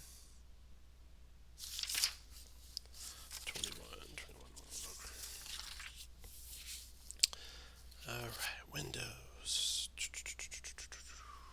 21 is a hit, but the 9 fire just seems to spread out on the window and doesn't melt it. And same with the 23. After Alaron, Captain Stern. Okay. He's going to attack Marathil. Multi-attack and shield bash on Marathil. 24 Marathil for 9 bludgeoning. And 15 strength save or prone.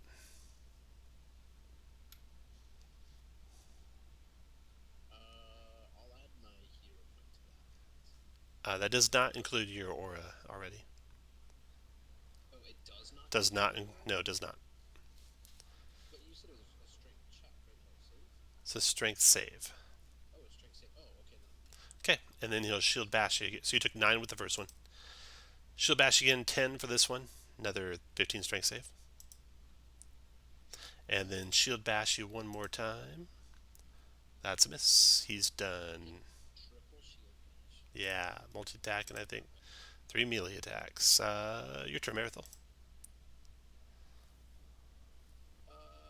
Yeah, I'm gonna. We're raging, right? I'm gonna hunter's mark him, the guy that just went after me. Okay. So at 27 to 15. 27 minus 15. Oh, oh. Salvation. Okay. What's that? 27, 36. 36. Boom. Okay.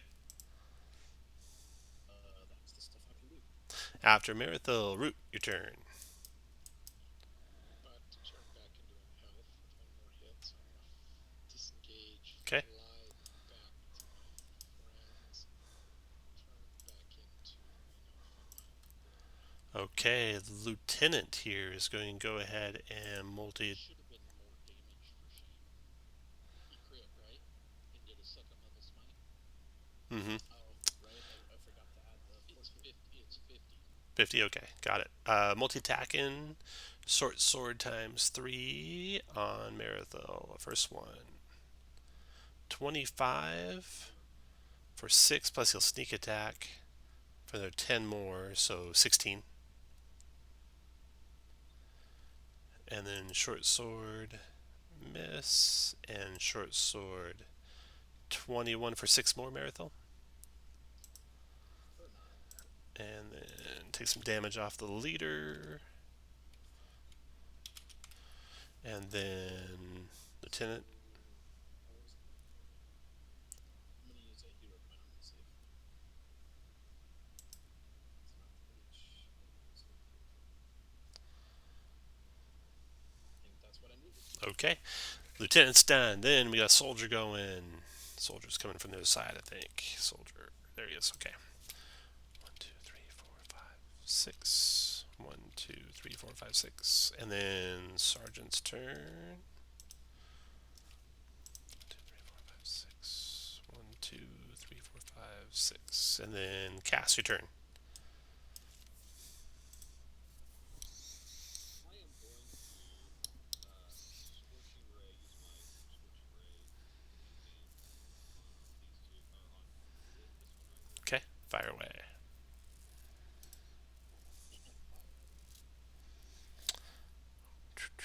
15 is a miss. So it's 3 rays. Mm-hmm. I'm going to do my hero point on that one. Okay.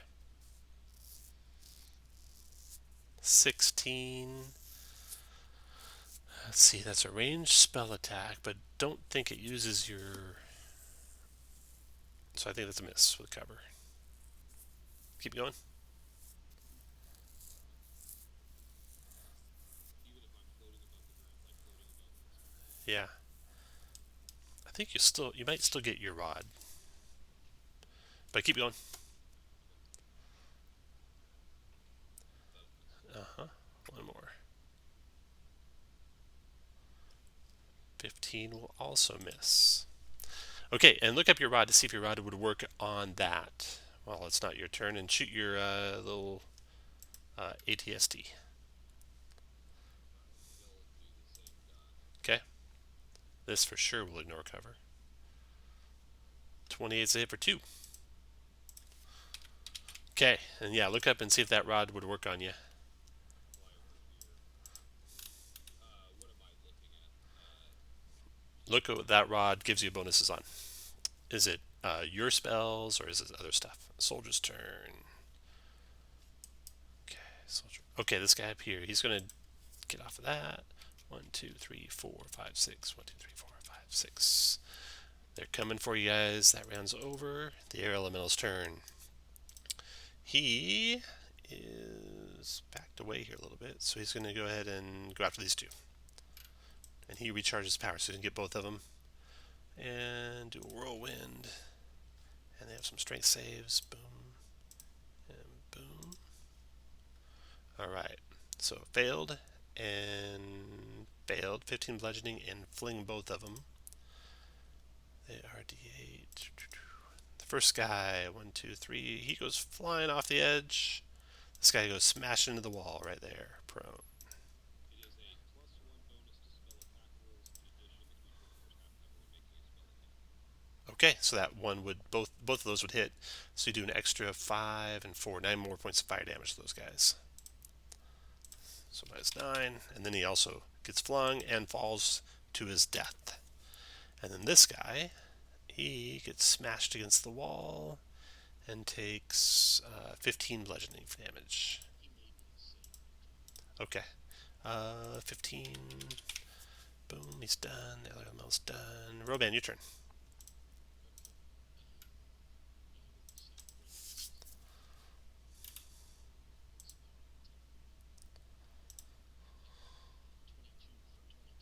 22 for 22. 22 is a hit. 22 damage. Almost got him. He's staggered on his last legs. Non-power attack. 19. You finish him off. He falls crashing to the ground. This is where I make a bad decision. There, my free attack going back to the north.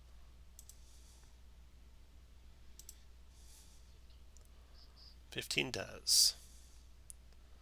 Alright. scoot further forward, please, Shane. Yep.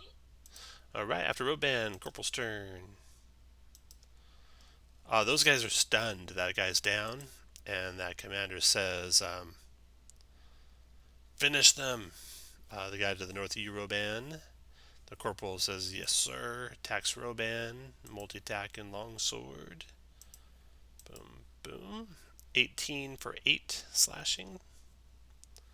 And then we got soldiers going. He comes to there, attacks Roban. 18 for 4, 19 for 5. Then Eberron, your turn.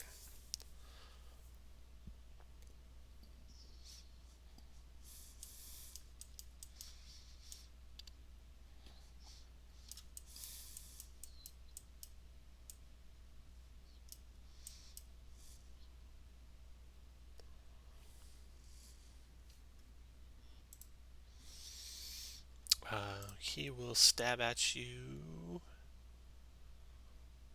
Short sword. 26 for 6.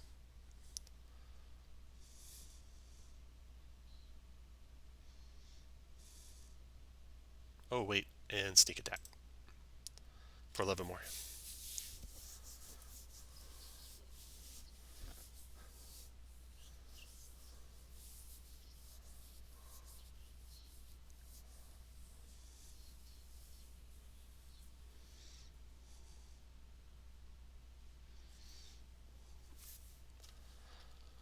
After Eberron, Merithil. We'll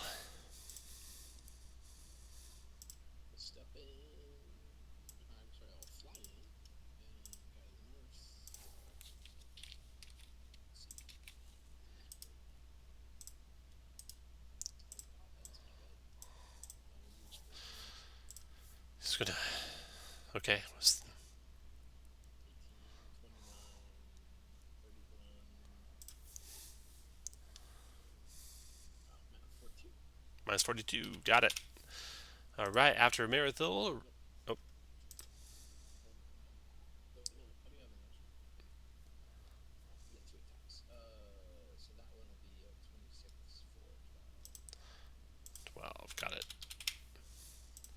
Any more? I'm gonna get between that. No, that's all I have. I'm gonna get between that part now.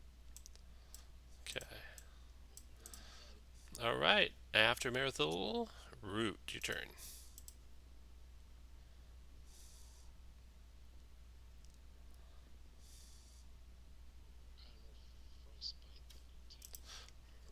Lieutenant in the doorway, frostbite, constitution save.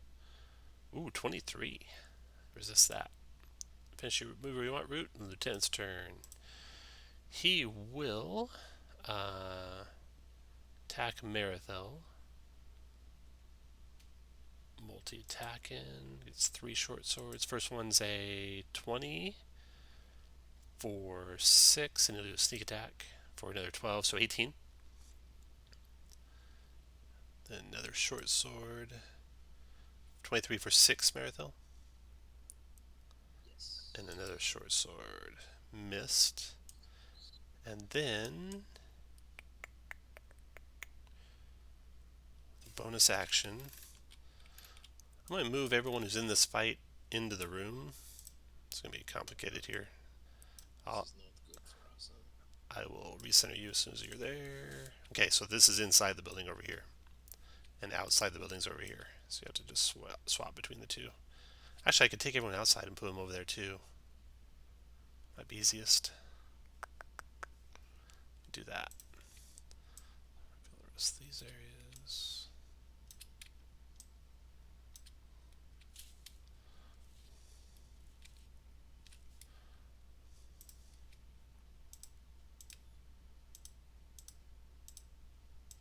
There we go.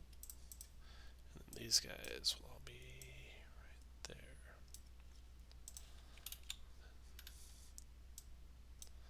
I just have to move you, Cass. There.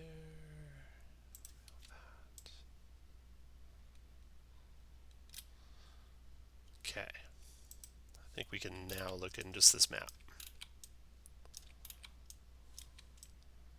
There we go. Okay, so the lieutenant took all those attacks. Then he's going to, as a bonus action, disengage. 1, 2, 3, 4. Yes. Wisdom. So he took 16 radiant. Okay, and then he was right there. So 1, 2, 3. Got it. Okay, after the lieutenant's turn, sergeant's turn. He's outside fighting the elemental. Longsword, longsword. Hit and a crit, and short sword. Miss. So does 3 and 4, 7. Then cast your turn.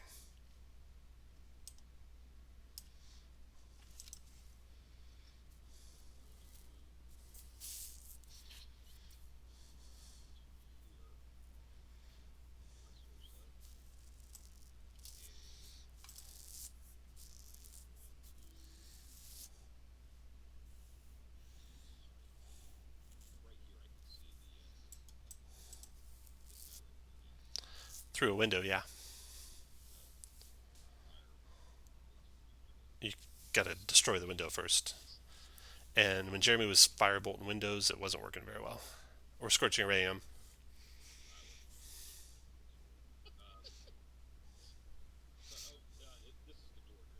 That is the door.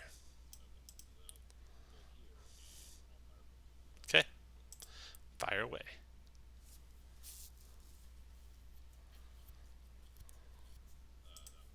Mm-hmm.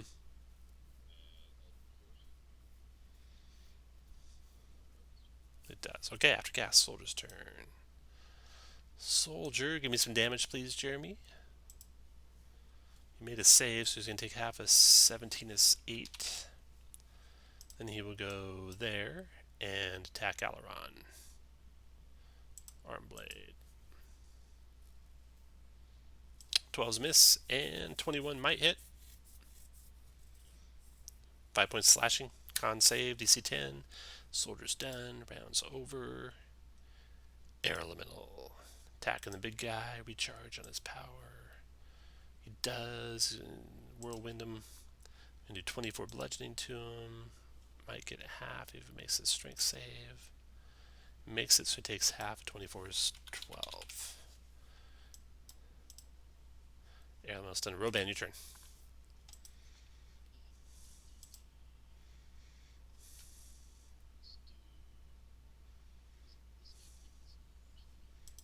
Not yet. He goes next in the initiative order. Okay. First one will be disadvantaged, so it's a 5 as miss. The soldier did a protection move right below him.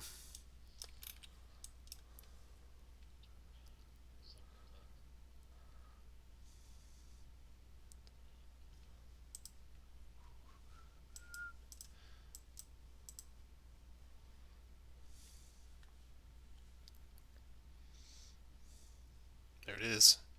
12 is a miss. 15's a miss. 15's also a miss.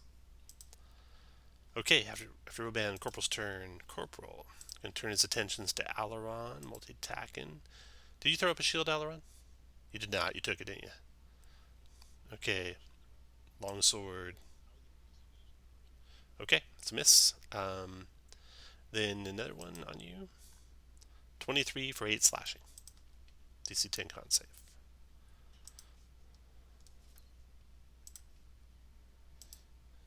Then, and he took some damage. Here's his wisdom save. How much damage is that?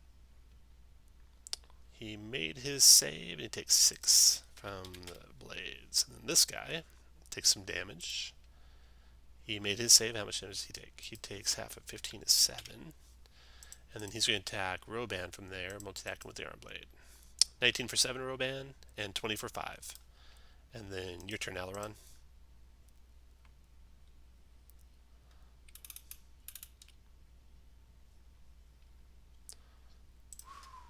Okay. So wisdom save. 19, made it. Okay, Marathel, your turn. Let's see. Well, there's this one next to Roban, so let's go. The one I can reach next to Roban, I should say. Yeah, I'll go ahead and move him. Ooh, wow, 14. That's a miss. Oh, that's statistically that is level 2. 21, 30. How are you that fast? Jesus Christ, darn. What curse? 30? 49. Got it. Oh, son of a weasel. Alright, hold on. Okay, after Marathel Root.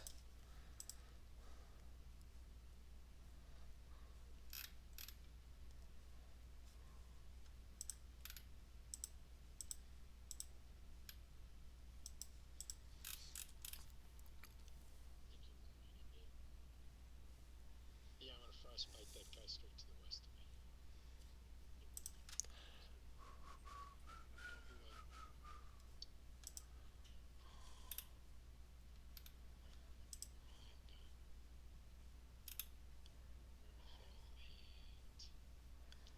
and look your light.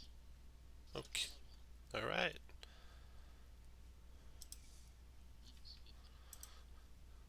Okay, Aileron, let me have some damage on the lieutenant. That was on me, right? I want to make sure That's you. 14 radiant to the lieutenant. He is going to go ahead and bonus action disengage. 1, 2, 3, 4, 5, 6, 7, 8. Starts running down some stairs. Out of sight. He's done. And then Sergeant's turn. Fighting the elemental. Long sword, long sword, short sword. Looks like 1 hit for 2. And then cast your turn.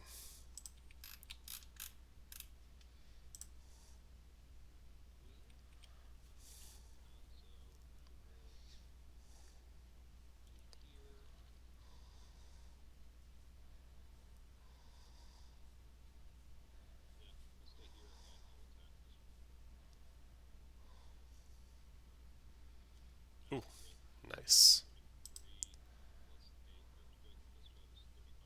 35 killed him.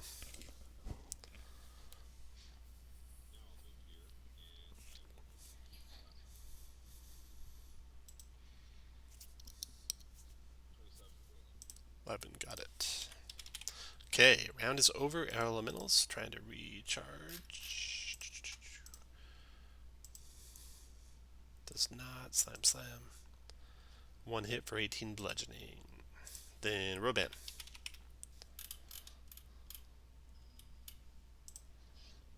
into the southwest. Plus priority. Okay. 17 for 26. 17 hit. 26 dropped him.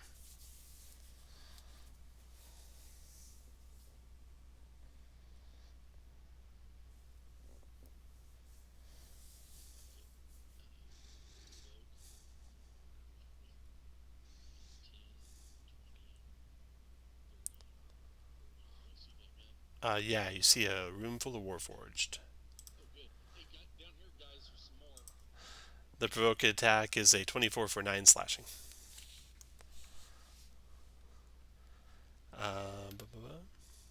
Was that a double move for you, Roban, or a single move? Nope, that's still single move. Okay.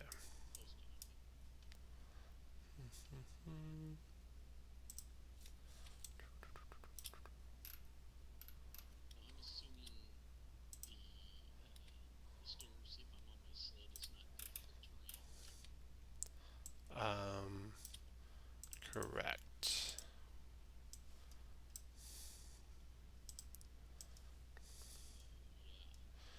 You see him.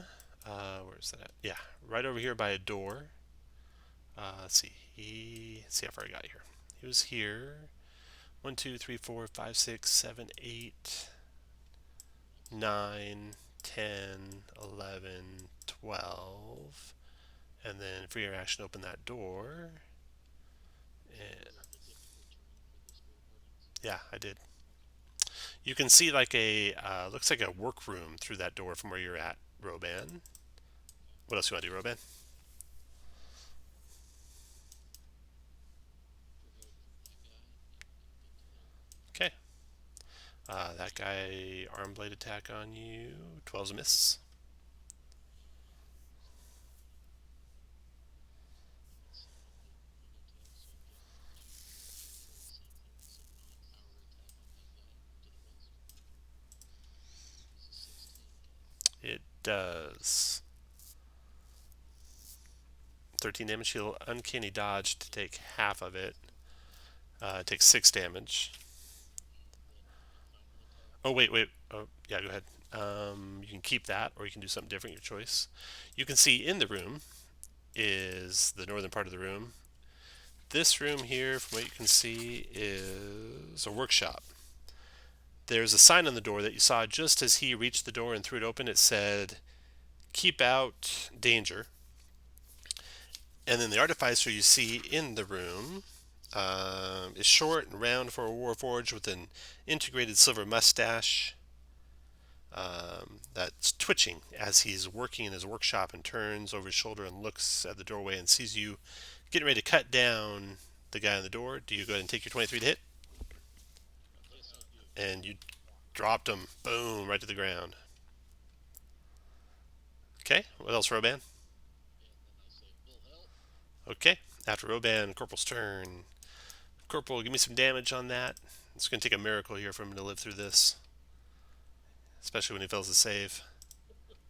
That was not the goal. No, he needs a miracle. He needs 3 ones on this roll. Okay, that Oh, that dropped him. Uh, Aileron, what do you want to do? Okay, you're going into the room. I need to do some initiative. So those guys in the room, if they're beating you on initiative, Aileron, they're going to go between Roban and you. So let me add their initiatives. Dun, dun, dun, dun, dun. I'll just put them in the fight this round.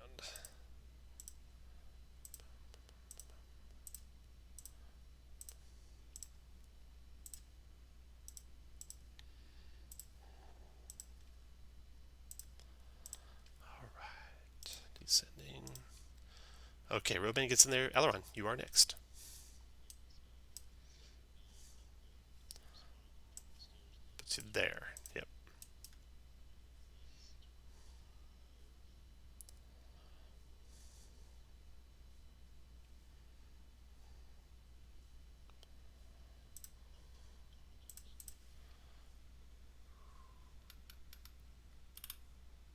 After you is Sergeant's turn. Okay, this guy down here to the south. He will.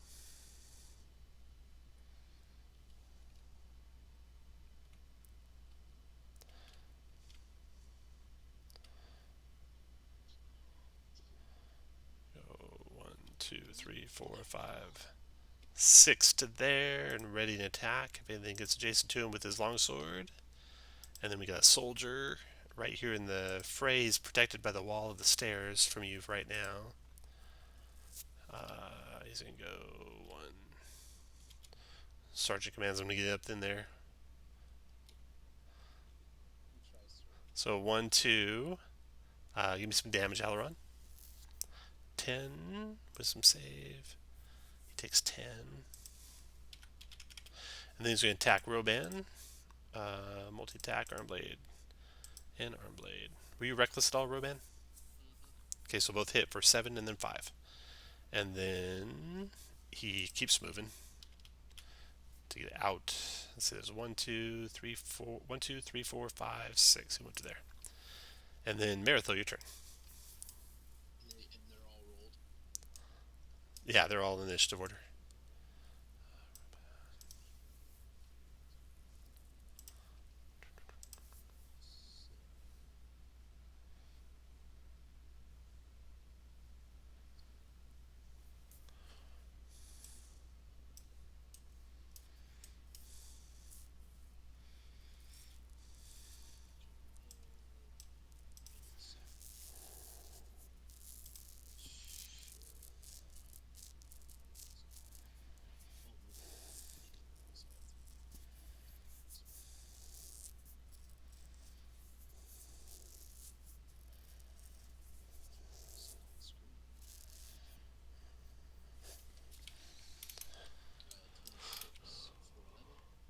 southwest. Yes. 23 for 13. Dropped him. And will go up north to 19 for 8. Okay, after Marathil. Root. I'm gonna fly a little bit more too. Okay.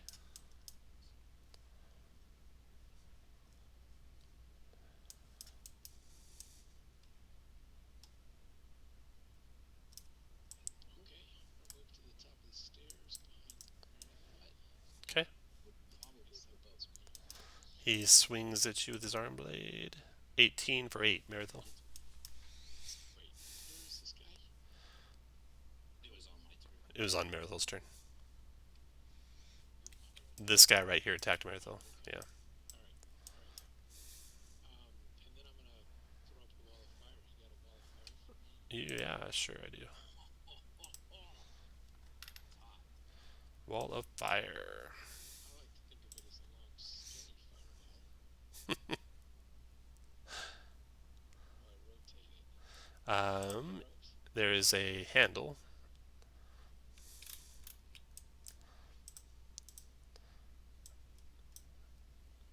Square thing coming off. Yeah, there's a little square thing coming off the top, which unfortunately the hit points get right on Oh yeah, top of. I see it. I see it. Right there. Go side on the obvious side. All right. Yeah, if you go one more south, you can block the whole way. There you go. Nice. They're all blocked in. Sweet. So does that do some damage when it appears or at the start of their turn? I believe it does a little something on that first turn. Let me click the button here. When appear, enter, end in 10 feet of hot side or inside. 57 fire damage. No save except when appear. Then 16 dex save for half. Okay. So 27 fire damage, DC 16 dex save for half on these guys. So this guy dex save. 27 fire. 10 feet of the hot side. So this guy down here. Dex save. 27 fire for him. Okay, now if they go through it, they'll take no, or they'll automatically take the damage, no save. Alright. Anything else? That'll do. Okay, I got concentration mark on you. And Root's done. Corporal's turn. This guy is out of the fire. He comes to here and opens that door. And you see a chamber here. 12 metal chairs are positioned around the walls, each with a shoulder-high restraining belt. Beneath each chair is a possessions box containing small keepsakes and trinkets, and there are some warforged in there. They'll come next round. That corporal's going to open that door. You move 5, 10, 15, 20, 25, 30, 35, 40 to there. He's done. Then clock's turn.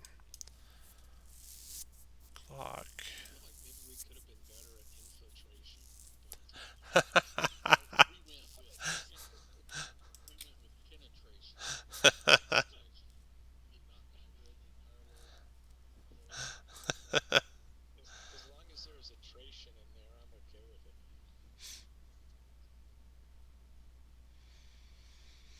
All right. He casts invisibility. Clock does. That's the yeah. Just throw a 1, fireball 2. on him. Do what happens to his armor. And then Roban, make a perception check for me. I'm good at that. Oh, I am You good. are good enough to notice him go by you and head south. And clock is done. Sergeant's turn. I'm here. Sergeant's fighting that air elemental still. Long sword, short sword. Hit for 4, and 4 is 8, and it's 10 damage. Sergeant's done. Cast your turn. All right, cast. It's gonna help out his air elemental buddy and firebolt the guy he's fighting. Okay.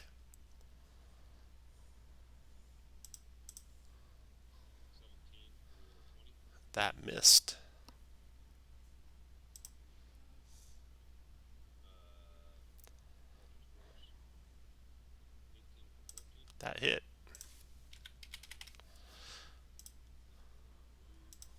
60 feet of movement.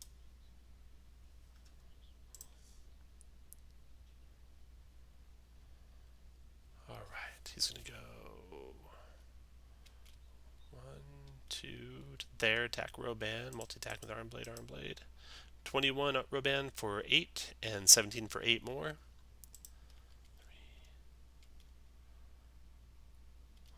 He goes there. He's done. That soldier up there is gonna attack Roban. Arm blade. Arm blade. 20 for 4 and 21 for 4. So 2 more hits for 4 each. And then this guy way to the south. He's in the fire. I think it's when he ends his turn. Appear, enter, end in 10 feet of outside. Okay, so he's going to go 1, 2, 3, 4, 5, 6. 1, 2, 3, 4, 5, 6. To there he's done. And then Corporal's turn. Up there to there. He's going to go 2, 3, 4. Attack Roban. Multi-attack longsword. Longsword. So it looks like 2 hits for 6 and 5. Roban. Corporal's done. Round is over. I need to add these guys to initiative. Boom. I do have to make a deck save when they hit my rifle. There is nothing like that I'm aware of. We did the last one. I thought maybe I think that was like part of a race thing. okay. Okay. Outsider elementals fighting. Recharging. Does whirlwind. 21 bludgeoning. Either way is dead. 1, 2, 3, 4, 5, 6, 7, 8, 9, 10, 11, 12, 13, 14. Oh, he stops short of your whirling death area because he was out of. You couldn't see him when you did it, right? Okay, Roban, your turn.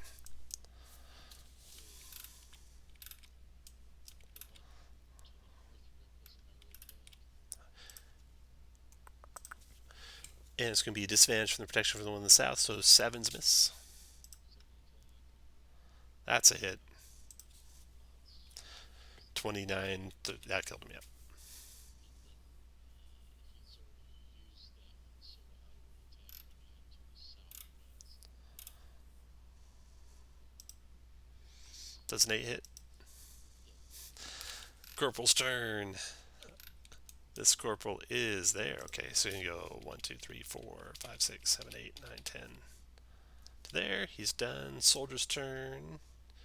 1, 2, 3, 4, 5, 6, 7, 8, 9, 10. To there. And then Aileron, your turn. You cannot. I should probably hide that from you guys, huh? It is opaque. We'd be able to hear them, though, right? You hear plenty of guys moving over there. Yep. I didn't know where they were. Not exactly where they were. You got all sorts of screaming and yelling and fire, everything going.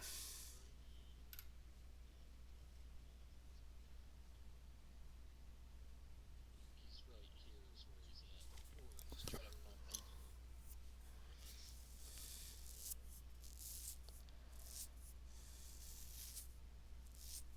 He could be here though. We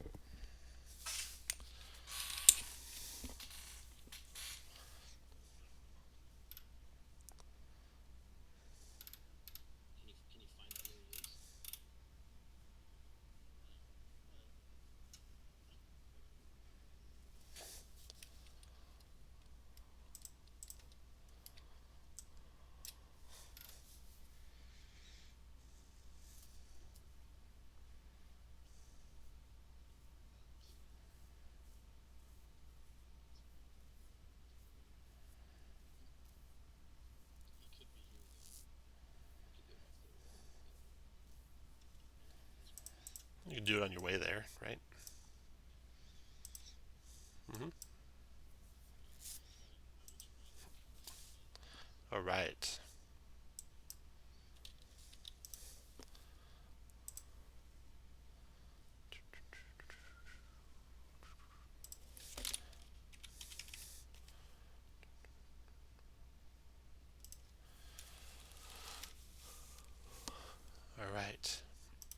you think he's out there in front of you there somewhere. Anything else, Outrun?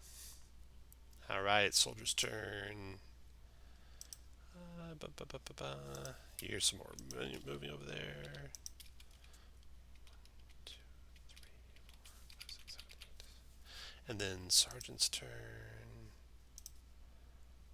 Fireball pushing 5 feet to the west. 1, 2, 3, 4, 5, 6, 7, 8, 9, 10. Then Marathon, your turn. 5, 10, 15, 20. And then I'm going to attempt to go 25. You're good. Attempt to go 30. And he's right there, to your west. I'm going to bonus action Radiant Smite. Which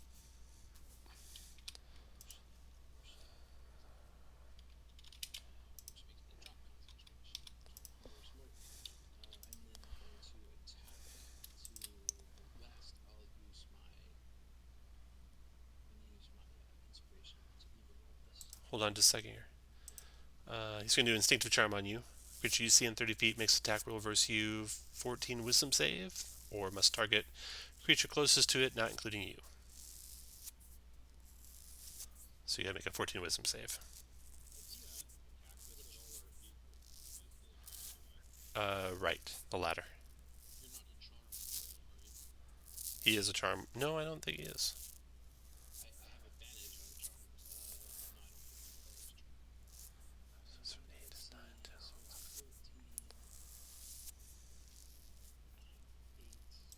So it's 14, 8 plus 3.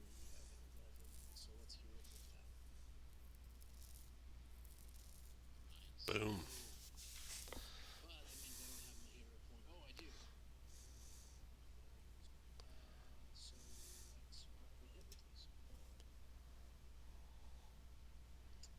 18. 4. Why were you attacking with advantage? I wasn't. I'm even rolling because I use my inspiration to offset the case. Oh, gotcha. Okay. Alrighty. 18 is a hit for 18 damage. Okay. Don't hurt him. 18 visible sheds light. He's there, and concentration check, that won't matter. Also, is not invisible anymore. I'll hit him again. Don't hurt him. Yeah, I'll take him prisoner. I'll follow your example. That is what you taught us. He could have balance. 16? 16 for 8. 8. Got it. Okay. After Marathon, Root, your turn.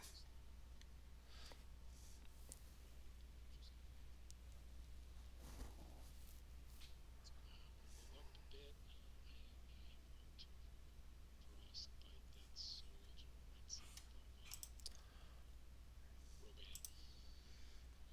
He had 20 con save. Well, that'll spare me. Yep. 1, 2, 3, 4, 5, 6. 1, 2, 3. He double moves to there. Clock is starting in the aura. Aileron, give me some damage with some save. He made a save. 5 radiant. Alright, let's see here. 1, 2, 3. He's going to cast Hold Person at, let's see, 3, 2, 3, 4, 5, at 5th level. Anyone want to counter that?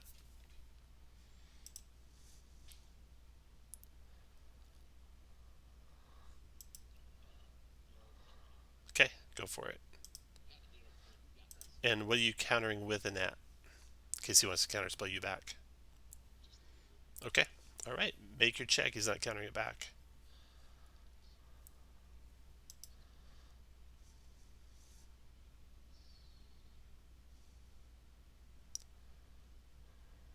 Oh, yes. 15, that's what you need. Okay, so you counter his spell. And then he's going to move. Provoking from you first, Aileron.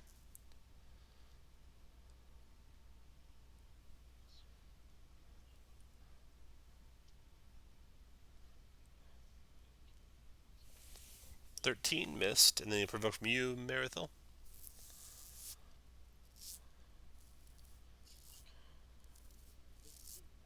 Miss. That's 1, 2, 3, 4, 5, Finally had an opportunity. 6.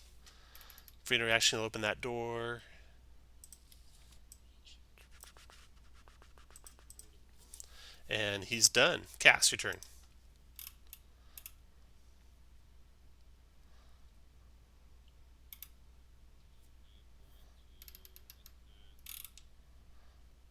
Is the guy next to me? Is he adjacent to me, or is No, the stair is like a wall, floor to ceiling. So not until you get to here could they even see you.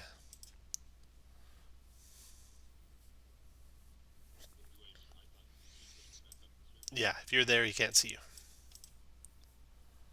but I was right here. Okay. But he still can't see me. Correct. Correct. So I can go one, two, three to here. 1, 2, 3, 4, 5. Yeah. But why is it? You started here. You started your round there. No, I didn't. I started here. Yeah, you did. Well, if I was here, then somebody moved me because I moved down to here on my turn. Because Alaron was right here and I moved in front of him. But that's fine. Uh, so I'll move to here and I am going to attack this guy right here.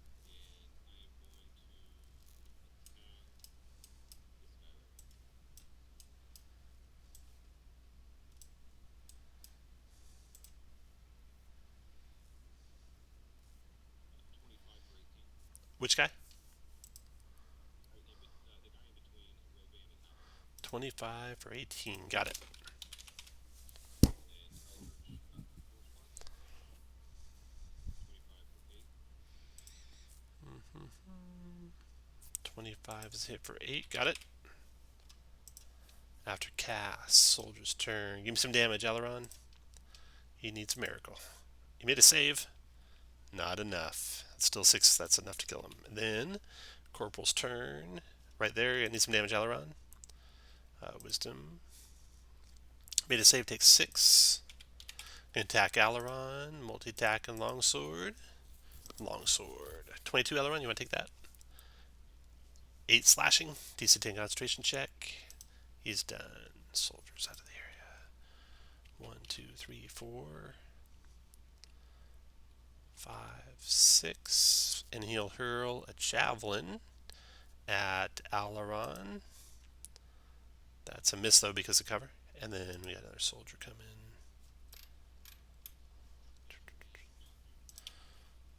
1, 2, 3, 4, 5, 6, 7. It's there. That round's over. Gotta add some more guys to the initiative now. Boom. Boom. Maybe we should go back up to the chair and like crash his leg or something. Lock the door. All right. And then sort that order. Descending. Roban, your turn.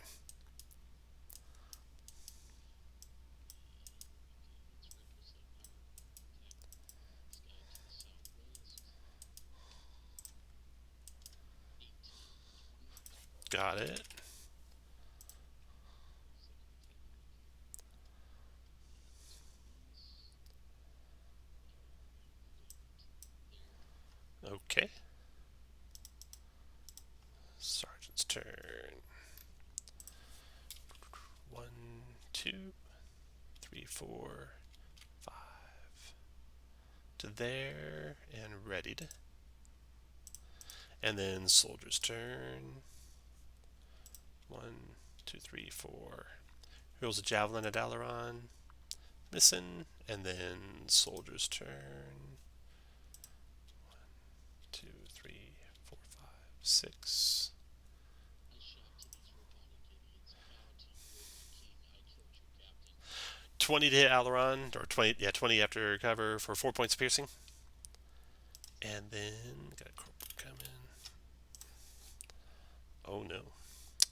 1, 2, 3, 4, 5, 6, 8.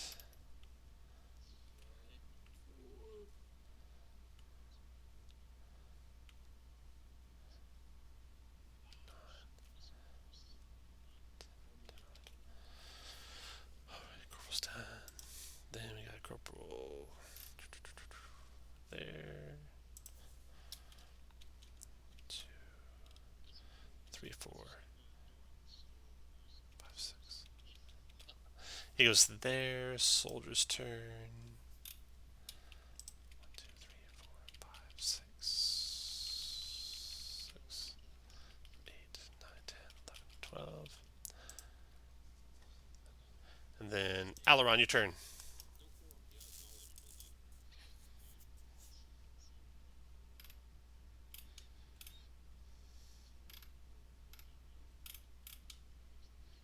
Yep. Then Sergeant, your turn. He is out of it, but he's going to enter it.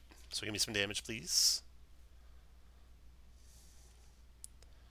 20 wisdom save. He's going to take 20. 4, 2, 3, 4, 5, 6.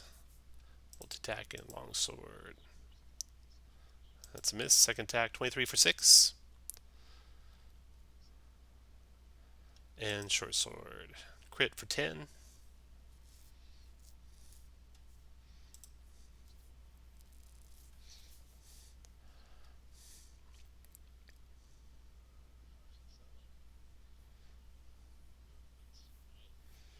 Sergeant Sten, soldier's turn.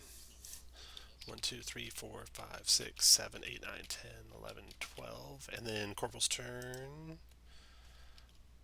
1, 2, 3, 4, 5, 6, 7, 8, 9, 10,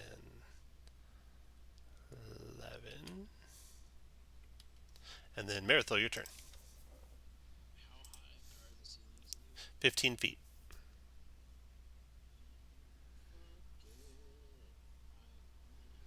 I'm gonna fly up and revoke from that dude. All right. Longsword. 24 for 10. Of course there was. What? It's not that.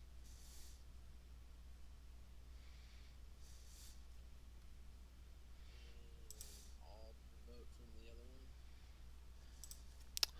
Longsword. Nice. And I believe I trigger this guy's ready to attack.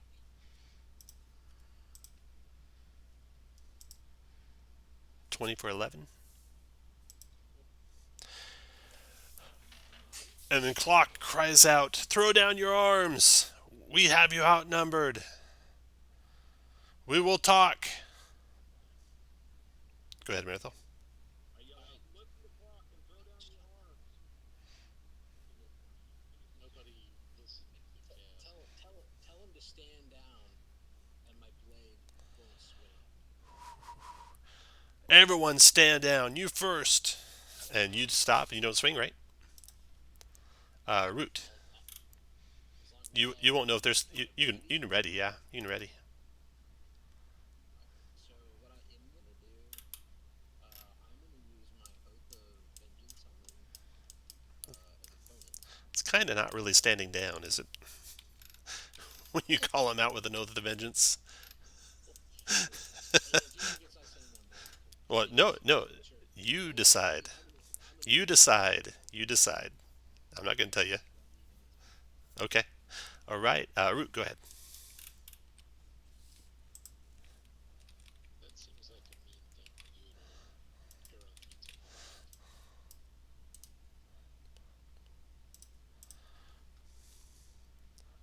let's talk it through. We can kill him later. What's that? I said let's talk it through. We can kill him later. Did you did you hear what happened, Root? I don't know if you heard or not. Are you just ignoring him? He said, "Everyone, lower your arms." That was Clock said that. Are we really doing that? Up to you. Are you doing it? Well, Shane is. Shane already ready to attack. He's not attacking anymore. Okay, so I was just dying to drop that ice storm. I know. So stand by then. You can't ready one ice storm, so you want to do something else. Yeah, just dodge. Dodging. Okay. The first soldier to go after that, he just comes to the doorway and stops. Corporal, he comes up to here and readies, but doesn't attack. And Clock doesn't attack. He puts his arms up and he says, "Is it true? Is Reeve dead? The captain?" And the lieutenant bit it just a second ago. Okay. He says, "Then I am in command. Everyone, back off. We will talk. And as long as you guys don't attack, we can come out of initiative." Okay. He steps forward to talk to you guys, and he says that I am Clock. I am a.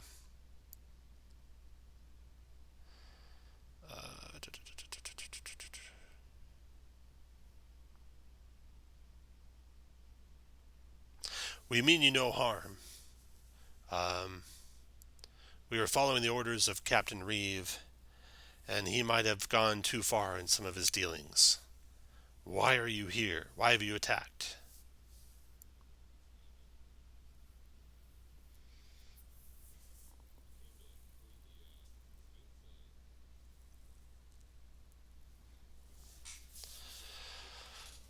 Well, I did not kidnap him, and that's fair. Come with me. He leads you to the locked door to the north here and opens it up. And inside are the last two remaining prisoners, Dabrin Tai and Jurian Saul. And these were the two that were being taken to, or going to be taken to, yeah, to Razor Crag, the Lord of Blades Enclave. Um, Dabrin is a Kalishtar. Dabrin Tai is Kalishtar. Maybe the first some of you have met. She says, before Bunger was dismantled, that was the warforge that the elemental was protecting, I linked minds with him and learned about the Parliament of Gears. I know that Jurian is being taken to Razor Crag to join a dwarf artificer in his service. And your ears perk up at dwarf artificer, because you know that's who you're looking for. Jurian is a female human artificer apprentice. Quick-witted, nimble-fingered, hopes to train as a battlesmith with a Breelish army. But cutbacks in military funding have made it difficult to find work for her. They're both eager to leave this place, and Clock is more than willing to let you take them. So they were being taken to Razor Crag, Yes, and a dwarven artificer is there. correct.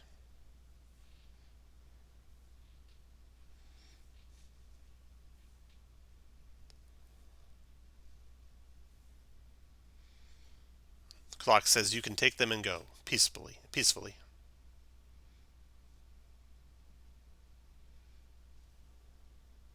And we were just here to save them, right? That was your mission, to save them. Yeah, their elemental looks like it would be upset if we just left without training them either. He's just kind of hovering. Um, yeah, he's not taking any offensive action since everything stopped.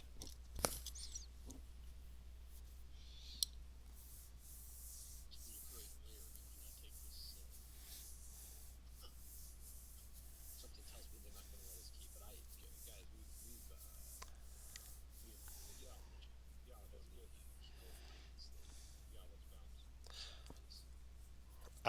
Okay, Oh, but before we do, I try to talk shop with Clock. okay. Make sure. Yeah, he shows you around the invention room. In fact, you're welcome to stay, he says. At least the night. And so you can get extended rest before you head back to Salvation. And of course, you guys have a right of conquest over both the captain and the lieutenant. So you can demand a rifle through their rooms if you wanted. Absolutely. Yes. Their rooms are upstairs, up here. That's bullshit. So this room is the captain's room. Clock shows you that. This is the command chair. Clock shows you, and he's the pilot, so he can kind of show you how to fly. He's like Wash. No, you can only stay the night. Then I have to kick you out. Um, so, in the captain's room, it looks like a practice room in a gym. There's a clockwork sparring dummy standing in the middle of the floor, and martial weapons of fine quality are mounted on the walls. In fact, you find a perfectly balanced halberd hanging amidst the mounted weapons there, which will be of some value, so you take it. There's a woven banner depicting a metal gauntlet with three extended claws hanging against one of the walls. In fact, it's over a doorway. It's over this doorway right here. You take it. It is, you think, the symbol of the Lord of Blades. His office being in this room here. Inside the office is a desk with writing tools. A private journal rests open on the desk, filled with fanatical Warforged propaganda. The journal's final entries are reproduced on this handout here. I cannot comprehend the lack of devotion these small-minded tin animals who dare call themselves Warforged have for our Lord of Blades. I hope to end any more seditious talk of a Parliament of Gears with the systematic dismantling of researcher Bunger, but it seems this hasn't served as an adequate deterrent. His fellow researcher Divot knows more than he is telling. I've taken him into custody and will continue to question him. Perhaps just a finger to start, and we'll see if that loosens his tongue. If I have to rivet a gear through his brain too, so be it. We don't want weakness within our ranks. We shall cut away the rust, sever the defective parts. Only the strong shall march under the banner of our Lord of Blades. I ask if David thinks you're Yeah. He takes you to a cell room up here. Nice wall of fire, by the way, on that that room. That worked perfectly, Dave. Okay, so he takes this room here, and he says, yeah, in fact, he unlocks it and lets Divot out. Divot is a Warforged. Um, let's see here. Divot.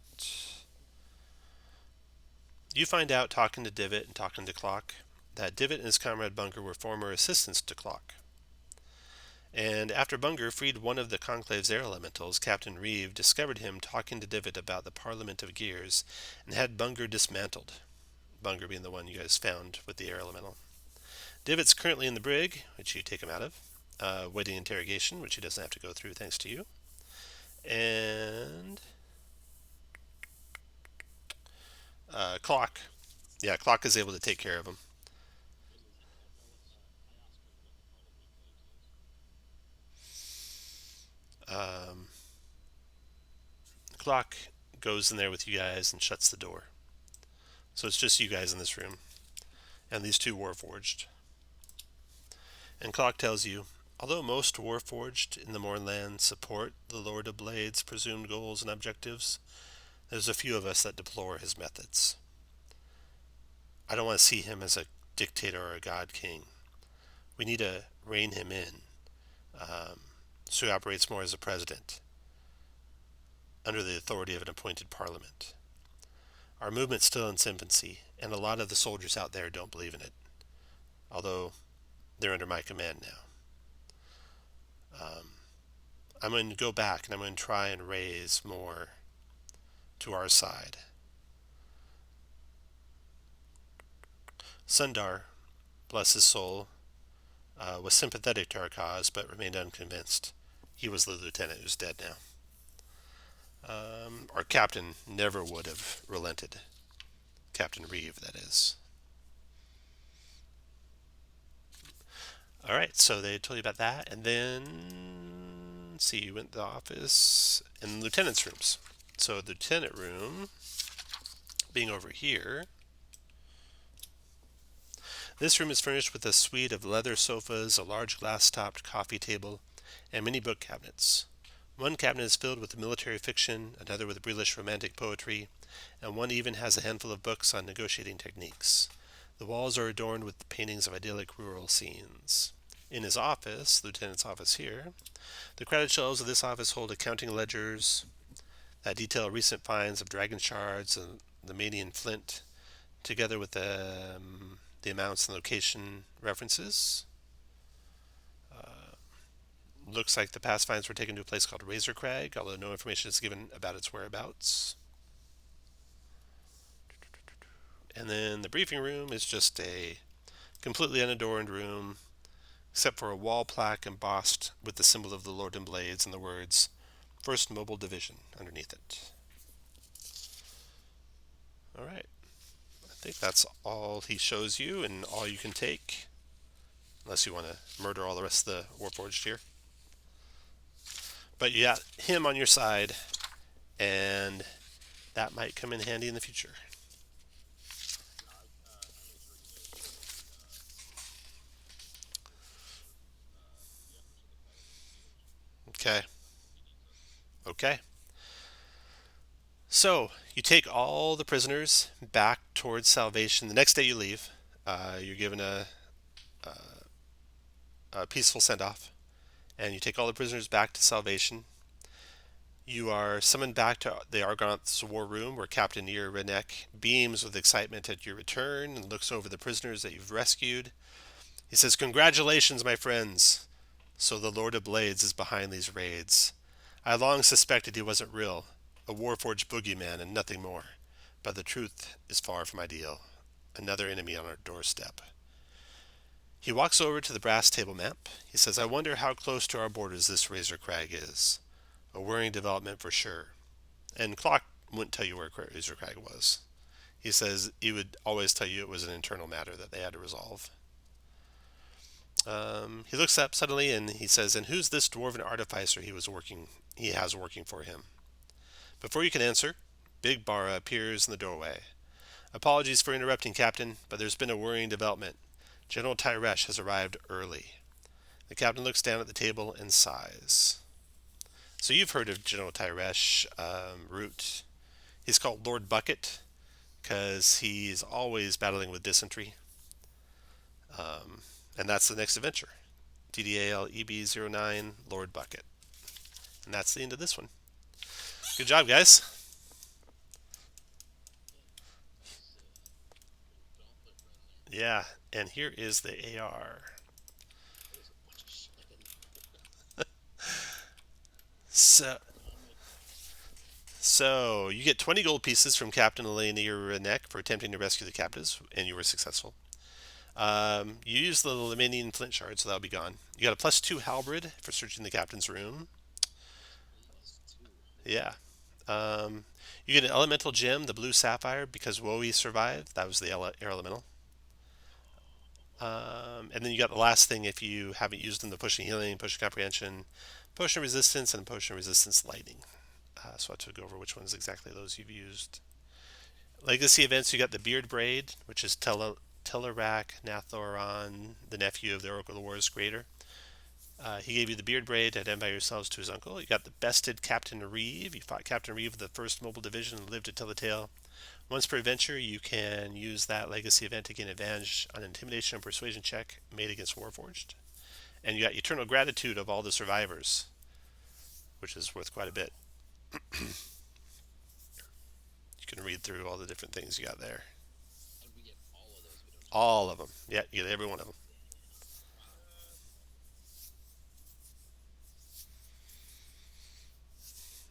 Wow. All right, so that's the end.